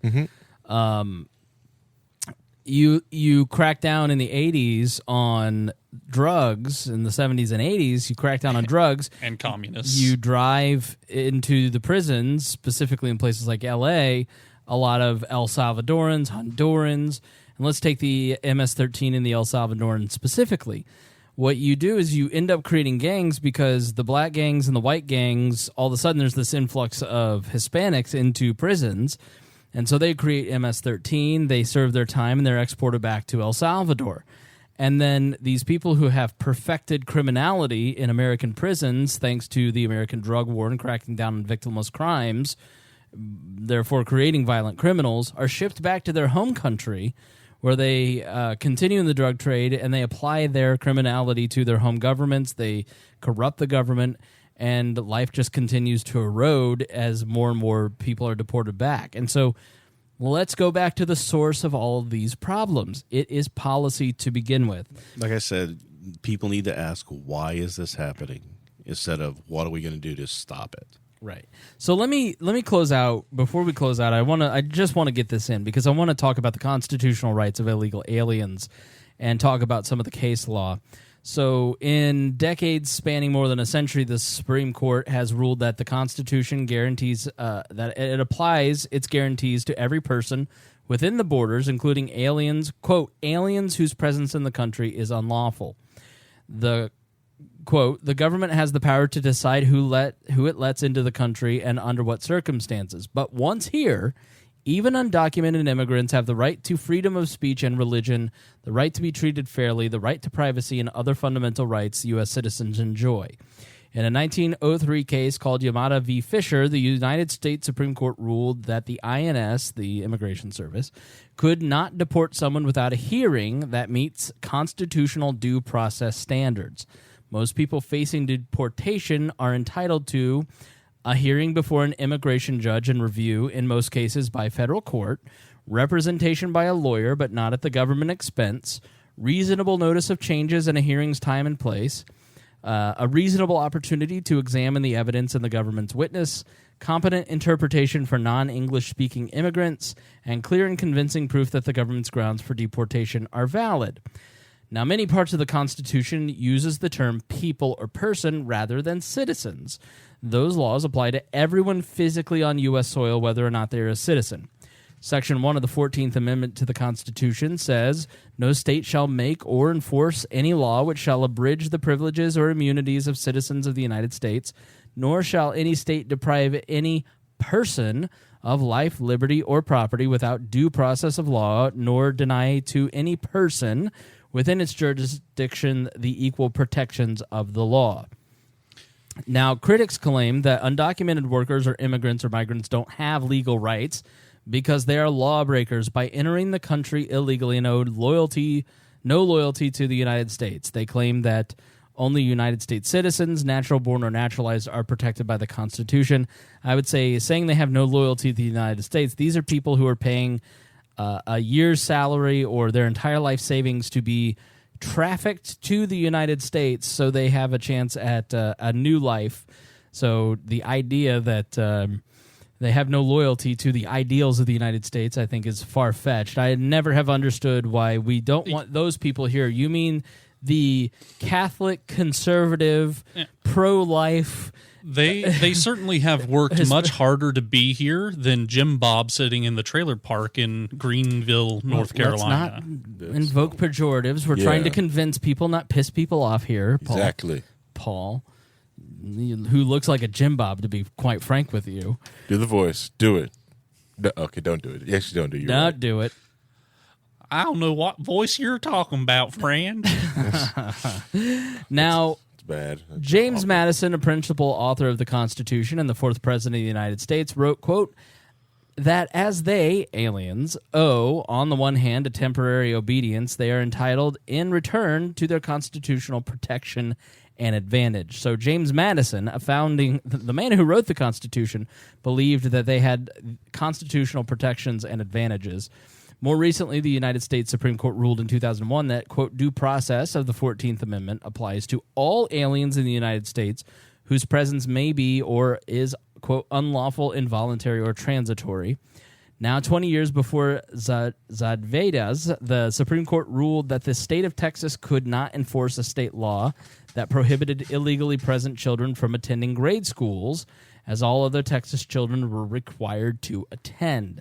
The court ruled that, quote, the illegal aliens who are challenging the state may claim the benefit of the Equal Protection Clause, which provides that no state shall deny to any person within its jurisdiction the equal protection of the laws. Whatever his status under the immigration laws, an alien is a person in any ordinary sense of the term. The undocumented status of these children does not establish a sufficient rational basis for denying benefits that the state affords other residents. Now, in 1973, the court ruled that all criminal charge-related elements of the Constitution amendments, the First, the Fourth, the Fifth, the Sixth, and the 14th, such as search and seizure, self-incrimination, trial by jury, and due process, protect non-citizens legally or illegally present.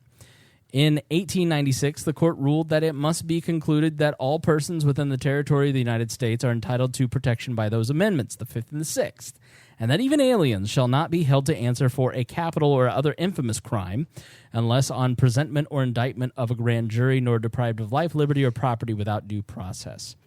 So how do they work in practice? They have the right to due process. The Fifth Amendment states that no person shall be compelled in any criminal case to be a witness. So I invoke the Fifth. The issue of due process is at the heart of many immigration cases, including a 93 Supreme Court case that has returned to the spotlight with the surge in family separations. The case led to an agreement requiring the government to release children to their parents, a relative, or a licensed program within 20 days. In the ruling, Scalia wrote, "It is well established that the Fifth Amendment entitled aliens to due process of law and deportation proceedings." Justice Scalia said that. But in reality, Andrew Arthur, a resident fellow in law and policy at the Conservative Center for Immigration Studies, quote, "Courts of law run the gamut. In some cases, immigrants are not granted a hearing at all, and when asked about the president's tweet, White House Press Secretary Sanders said, The process of expedited removal, which was created by the Illegal Immigration Reform and Immigrant Responsibility Act of 96, she said, just because you don't see a judge doesn't mean you aren't receiving due process. Under the... Must have a different definition of due process than they have, of a different dictionary or something. Just because I beat you up doesn't mean I assaulted you. Right. Come on. I said it out loud, therefore I am the law. Under the expedited removal process, immigrants who have been in the country illegally for less than 2 years are apprehended within 100 miles of the border, can be deported almost immediately without going through a court hearing. The exception is asylum seekers who must be granted a hearing. In immigration court, you have very few rights. He said, John Gibson, an immigration attorney. Guillaume says the bar for what constitutes evidence is lax in immigration court. Documents do not have to be authenticated, and hearsay counts as admissible evidence. Hearsay is not allowed in most U.S. courts. In a majority of cases, it's a lock-solid 100% guaranteed conviction because there's little defense, and most would confess they crossed the border illegally. So you can continue to read about the right to legal counsel, the right to vote or hold office, the right to education, the right to unreasonable search and seizure, and many other things in our fantastic show notes by Sam Schultz that will be attached to this particular episode. So I really feel that we have left a lot of people with very little wiggle room in terms of this issue. It's just crystal clear that every child in American custody at the moment has a right to due process, a toilet, basic human rights. I don't know how you can possibly disagree with that fact. I think it's just unconscionable that we would ever argue as a nation that children don't deserve to have clean facilities when they're being detained by as wards of the state by the United States. I can't understand why anybody would, but I'm sure there are people who will. Yeah. This is how the superbug is created that is immune to all freaking no, I think it's a great point. I think this is how it's created. The argument that we have to build a wall on national security to stop immigration is ludicrous when in reality the great national security risk is the amount of disease that is being put together by an intentional lack of care. Right. And then occasionally giving them that, and occasionally, so that bug is getting bigger and stronger because you're just occasionally giving them soap. Right. I'm just oh man, what is in there is probably inadequate medication. Like here's a round of antibiotics, spread it amongst yourselves. Right. This is how this is created. This is how. And what's the quote we've had in the chat recently? The 1/3 of the people. Oh, the Werner Herzog quote. That's it. I love that quote. Let me find it real quick. The other question is like crossing the border illegally, misdemeanor or felony?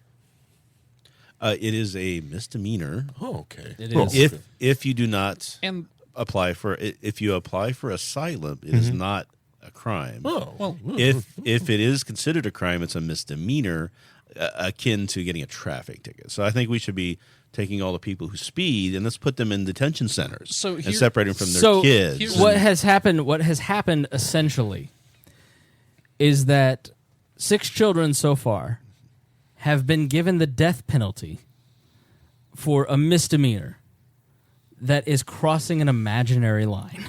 And those are the ones in the detention centers. We saw the picture of the father and his daughter. You will never be able to convince me that someone deserves the death penalty for a misdemeanor, especially over something as absurd as crossing an imaginary line. It's ludicrous. Here is my thing. It is a misdemeanor. If you show up to traffic court and they can't process you in a reasonable amount of time, they throw it out. Right. It's time to start letting these people loose because we can't process them in a reasonable time. If we want to try to issue them a summons for a later date and try to continue the case against them or continue their hearing, sure. Yeah, catch and release is a bad policy, according to Trump, But No, this is a worse policy. Yes, right. Let's not tap dance around it. It's fucking ludicrous to think that people are going to come back to their court date. I concede that point fully. But if they were to potentially killing them is not a much better solution. Right. If they thought that they would actually get the asylum they're seeking, they'd come back in a heartbeat. Right. They know that that's not going to happen. Right. Yeah. Immigration doesn't work because the government's in charge of it. What I love is when because we're talking about how these people are coming from Central and South America. They're basically conservatives. Why are they voting Democrat? I wonder why they're voting Democrat. Maybe it's because the Republicans want to keep them out. They want to put them in detention centers. They want to basically torture them and don't care if they die. Mm-hmm. Why on earth would they want to vote Democrat? The Republican friends on their Facebook feed don't have a problem with babies not having diapers. Mm-hmm. I don't know why they would not vote for you. That doesn't make any sense. Mm-hmm. All right. So, final thoughts, Harry. Final thoughts. It's the conditions down there are just egregious. We wouldn't, just like everyone has said, we wouldn't stand for that in anything. And it is just awful that what's going on there, and it just shows you just the way they're just wiggling and just going after everything else. And it is just, this is a slowly road because they're going to try to do this to these undesirables who are coming across that imaginary line, and they are doing it on American soil. And then they will just do it to something else. They'll find another group, and they'll do it to that group until they get to to who knows where this will end up to. And I was like, oh, he's making a slippery soapbox argument. So screw you. I am, and look what's happening. Look at the human cost of this slippery soap argument. Yeah, just the human cost of that. Right. Throwing the cases out, getting these people out, getting them that it is just because something's cliche, it doesn't mean that it's not true. Right. Right. And it's not like the court system stuff like that doesn't have the ability to process this. They don't want to. Yeah. They don't want to process this. Because there's the same kind of issues in these judges, the courts, these exist on the northern border, but they don't use them. And people cross these imaginary lines all day, every day. No one bothers. You cross two to get here. Right. You just go through certain towns or stuff like that. And to get about there's school children I've talked about the school bus that goes across the Canadian-American border every day, and a bus driver's got to get out and read everyone's passport, then get back in the bus to drive across the stupid border. It's absurd. Yeah. It's just like it is ludicrous. And people are like, I don't understand what open borders looks like. I mean, look around you. We live in a country of open borders. 99 borders between the continental U.S. 99 state borders. And then you add in every county, township, city. Individual houses. Yes. And within that, you have governments, Republican governments that operate, but economically, the point is that economically we make it work. Right. Yeah. We have the technology, everything to make this work.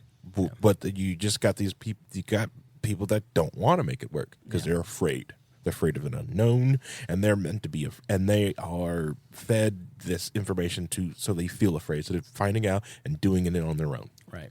And it's like, and the other thing that gets me when I want to finish this off is that if given, there are probably, I bet if giving the call out, there's probably tons of churches that would just let them bond. Like, cool, we'll be responsible. Can we have them? Can we have them, please? We'll take them. What? Give me 50. Give me 50. Yes, we'll be responsible for the court date. Yes, if they don't do it, we'll pay this massive fine. Don't give crap. Get these people out of there. I'm done. That's just awful. Rhinehold? I was going to say people talk about the open border and you just can't stop anybody, right? So if I remember right, Virginia has an open border with the other states around it, and they've made it illegal for Richard Spencer to enter in that state. So it seems like it's possible to do in an open border situation once due process has been given. And you're not assuming that people coming over here are going to break the law, or assuming that they're going to do this or do that without giving them due process. What happened to innocent until proven guilty? Right. And these people, they're considered guilty before and have to prove their innocence or prove their reason for being here. The reason for being here is because they want to come here. I don't see why that's just a big deal, but I guess for my final thought, just because I kind of jumped in here. As you're wont to yeah, do. I know. I kind of have a bit of a big mouth. Read that book by Daniel Krant. It's called The Guarded Gate. I'm reading it for the second time. By reading, I mean listening to it. But it's an exceptional book. It's very, very, very detailed, written like a history documentary, just saga with a lot of different players that were involved at the time and what they said at the time. It's not someone trying to put their opinion on what they think happened at the time. This is their own words, their own actions, their own deeds from the time presented to you. And I really think it's a powerful book that when you hear it, you hear the same arguments being made then 100 years ago as we're hearing being made now. Paul? I try very hard not to draw a line in the sand, but I think that if you do not... Harry's talking, sorry. Oh, yeah. I just tone it out. Maybe that's... I'm sorry, part of your Harry. problem. That's why you're single. No, it's probably from working with him, but...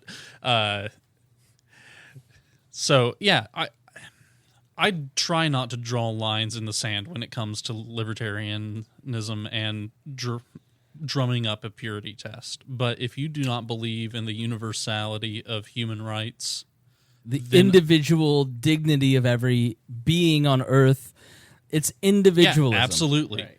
No, if you do not believe that every individual has rights, and that includes the ability to not be wrapped in soiled cloth for months on end, awaiting a show trial, I have to question why you're in this movement, why you think that you're a libertarian. I just think it's just a basic question of individual rights and individualism. Like, this is a fundamental core libertarian principle. Do you believe that a person has dignity and are deserving of not being abused by the people that have power over them? This is so simple to me. Absolutely. And I think that if you make any other case, you're betraying your libertarian principles. Mm-hmm. I'll give you, I'm not for open borders. I'm not for closed borders. I just think like we should have a sensible immigration policy and people shouldn't be able to vote without a citizenship process. Like, that's very reasonable, and I understand that. Right. Like, what I don't feel is reasonable is that you're making the case that babies don't deserve medical care, that guards are intentionally neglecting children as to infect a population of people that they'd like to see die. I don't think that it's out of the realm of possibility that that is taking place. And I guess my final thought is that for the past 6 years since you helped get me into this party, I have strived to not form my own purity pissing test to judge others by. But congratulations, closed border, callous libertarians. You did it. You finally found my breaking point. Right. And it's because of a lack of humanity. I think our brand of libertarianism here at We Are Libertarian is wrapped in the dignity of the individual and protecting the powerless. And sometimes that betrays itself in the form of conservative talking points, and sometimes that betrays itself in the form of liberal talking points, and other times everybody thinks we're nuts. But the core principle is that people deserve to be treated well by those in power. And also that probably the power shouldn't exist. Hodey, final thoughts. Conservatives, what's happened to your compassion? What do you hear as you hear those stories about children being returned to their parents dead or not being returned at all? What happens in your head and your heart when you hear that 2/3 of our children, of these children, are sick? When you hear them passing around bacteria-infested bottles, sharing lice combs, what's happened to you? What has happened to your heart and head? What kind of poison has entered your bloodstream that has made you think that this is okay? Your concept, True conservatives is you want that little government. But border control might be one of those little things. Fine. Fix it. If you're going to have the mechanic fix your car, maybe he doesn't do a bang-up job, but he sure as hell doesn't strap a bomb to it. Right? We have a bomb being strapped to our car on the border. This is poison. This is intentional poison. This isn't an accident. Donald Trump is an economic genius. And yeah, we can argue the genius, haha, laugh at him all you want. Oh, it's funny because he's stupid. It's not true. He's graduated in schools and taking classes and courses on economy that would boggle most people's minds. And so he knows exactly what he's doing. This is terror. This is horror. This is designed to dissuade people from applying to immigrate to this country because they look at what legal immigration looks like. They look at what asylum looks like. And what we say is we want it to look like horror because we don't want you here. Libertarians who have adopted that, get off of the train. All right. I want some intellectual honesty from the libertarians right now. If you're a closed border person, fine. I'll debate you all day. I reached out and found 2 closed borders libertarians to write for the latest Wall Journal that we're talking about immigration. I will reach out to you and find you and publish you. Fine. But your volume about why we need border control better at least be as loud as it is on human dignity, human rights, right to privacy, First, Second, and Fourth Amendments. It better at least be that loud. Because if it's not, you're intellectually dishonest. If you can look at this level of suffering and say, I will protect these rights and be really loud about it, but I'm really quiet over here. Okay, I get it. We don't want to spend as much money as we can on these. All right. Now, me being open borders, I don't have to deal with this issue at all. But if you're closed borders, if you say, I want some security, fine. But you've got to look it over and say, I am okay with spending X amount of taxpayer dollars. This year, we are Jacob works for We're Libertarians. We're introducing a new line of jet fighters that will not be used or flown by anybody because they are inferior. We're still building them anyway. They will cost this country billions of dollars. Why? Because it's money spent. It's budgeted. We have to spend it so that they get the budget for next year. We have bad economic policies, but we are building billions of dollars worth of fighter jets that will go straight to a boneyard and never be flown by pilots because they're dangerous and inferior. If 1,000th of that money were spent on legal immigrants and human dignity, we would not be talking about this today. Find your compassion. Be intellectually honest with yourself. If you are going to support border control, make sure that you also support human dignity. Do not hear these stories and just say, yeah, but we need some. Condemn them. You can do both. That is not cognitive dissonance. You can defend reasonable immigration reform, like Chris was talking about, voter citizenship, and compassion all at the same time. And just say, if we're going to have it, it needs to be transparent, it needs to be accountable, and it needs to be responsible.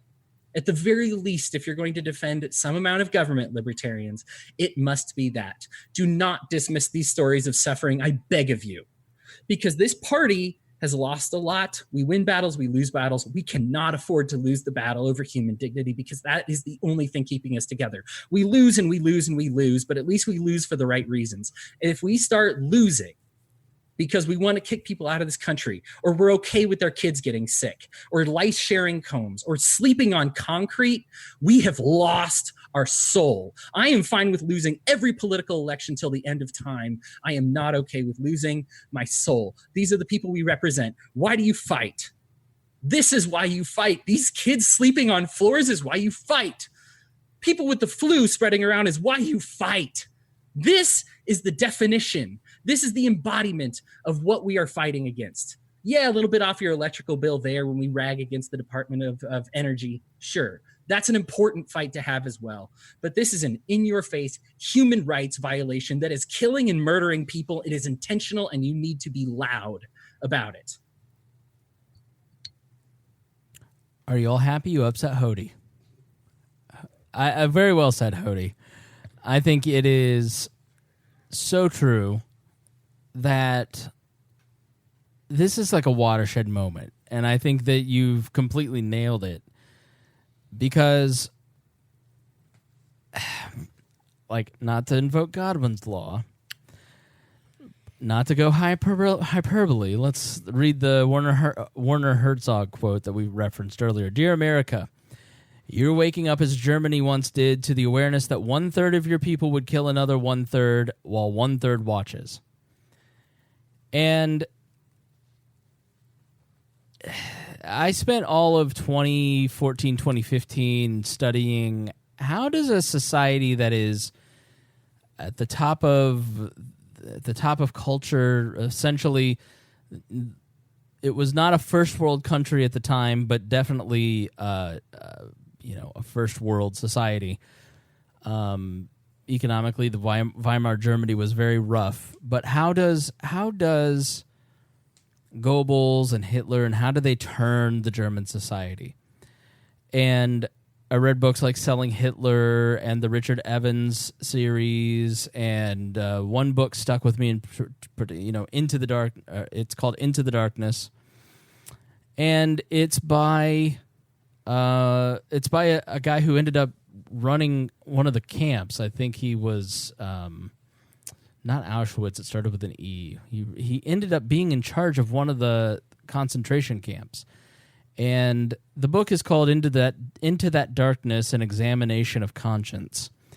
And he reflects on how he could go from just a police officer in an Austrian town into running a concentration camp. And he talks about that evolution and the gymnastics in his mind that he had to work out. And what I was so struck by in reading that story is how common he was, and how plain he was, and how banal he was, and how he was just like all the rest of us. And then you read about how propaganda worked in Germany over many years, over 20 years, to kind of get to a place where they could actually enact some very historically genocidal policies.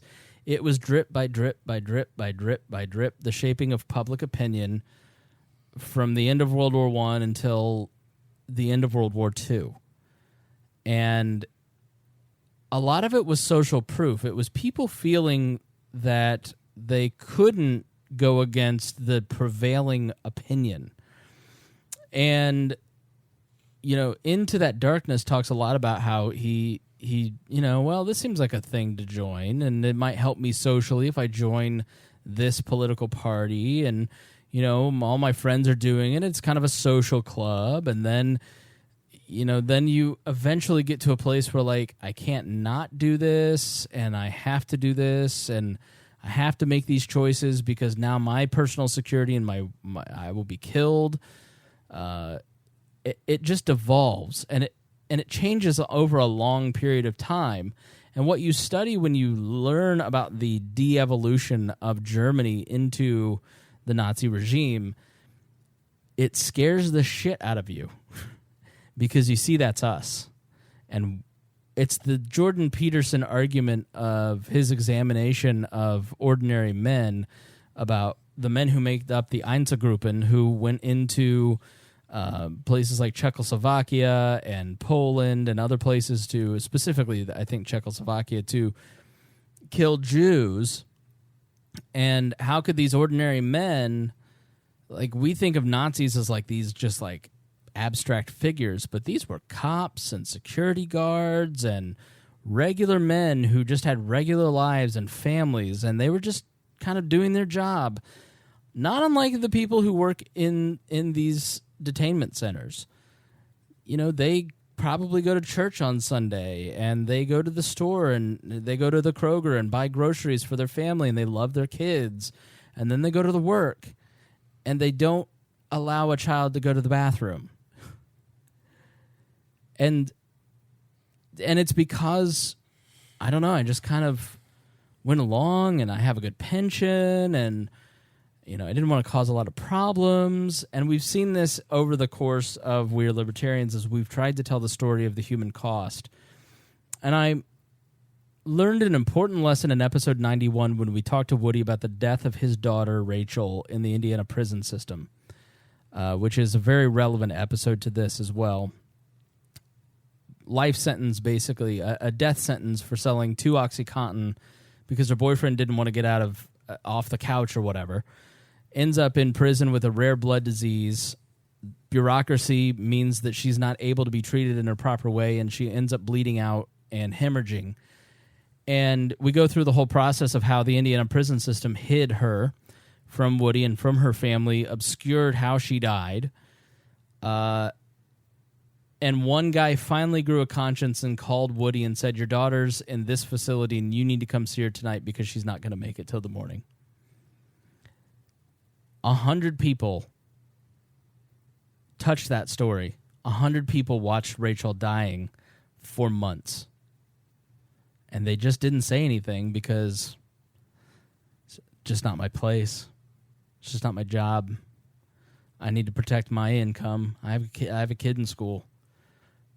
And so what Hodey's saying is very true. You have to start speaking up. If you've been moved by this episode, if you have found that you can't, like Hodey, it's hit your conscience in a way that you can't stay silent, you shouldn't stay silent.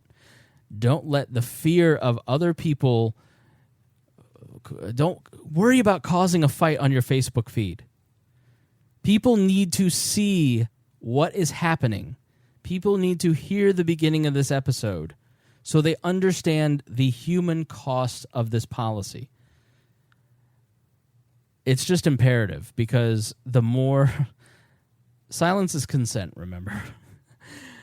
But it is the truth. When people are afraid of speaking up and saying this is wrong because they don't want to be judged, eventually the conscience of the nation erodes into a place where children can piss themselves and nobody cares. In fact, we're arguing for it because they're others. That's a dangerous place for our society to be. And you listening have the choice to speak up about it, call your congressman, share photos, video, this content, any of the show links, and just say, no, but look. And that's all you got to say is, look, do you think children deserve toilets? And I'm sure that at various points people have been really pissed off. Not at what's happening, but pissed off at us. That's a really good sign because that's your conscience pricking you. And it's saying, I know what I believe is right, and I know that they're wrong, but I don't know how. Or I'm being challenged and I'm pissed off about it because I don't have an answer. The things that made you mad, go back and study it. You may be wrong. That's how I became a libertarian, frankly, is because I was arguing Rush Limbaugh talking points to a very smart group of people, and I realized I didn't know what I believed. And this podcast has been a long conversation with myself about what I actually believe. And, it's just really important not to let this pass because it's worse than it was a year ago. It's going to be worse in a year. It's not going to be 6 kids. It's going to be 25 kids, and then it will be 100 kids, and then it will be 1,000 kids. And, well, how many more kids, how many deaths for a misdemeanor is acceptable? I mean, if your kid's committed a misdemeanor, they steal a chocolate bar from the local grocery store, would you want your kids to be locked up in that kind of facility? Why is the morality different? Because they're not from your country or they're being held by the government. In my mind, none of the morality changes, but you have to do whatever mental gymnastics you need to do. So I want to thank our patrons, Christy Avery, Craig DaCosta, Jason Doolittle, the Libertarian Coalition, intern Ed Brehab. Thank you guys for being our $100 a month contributors. We thank everybody for listening to this episode. I want to thank Harry and Rhinehold and Paul and Hodey for being with us. It's been a very long night. We've done about 4 hours tonight. And I hope that you enjoy it, and I hope that you learned something or that you thought about things in a different way. And if you did, we always ask you to share and help others to see things in a different light as well. So until then, we say have a good week, and we'll talk to you next Tuesday.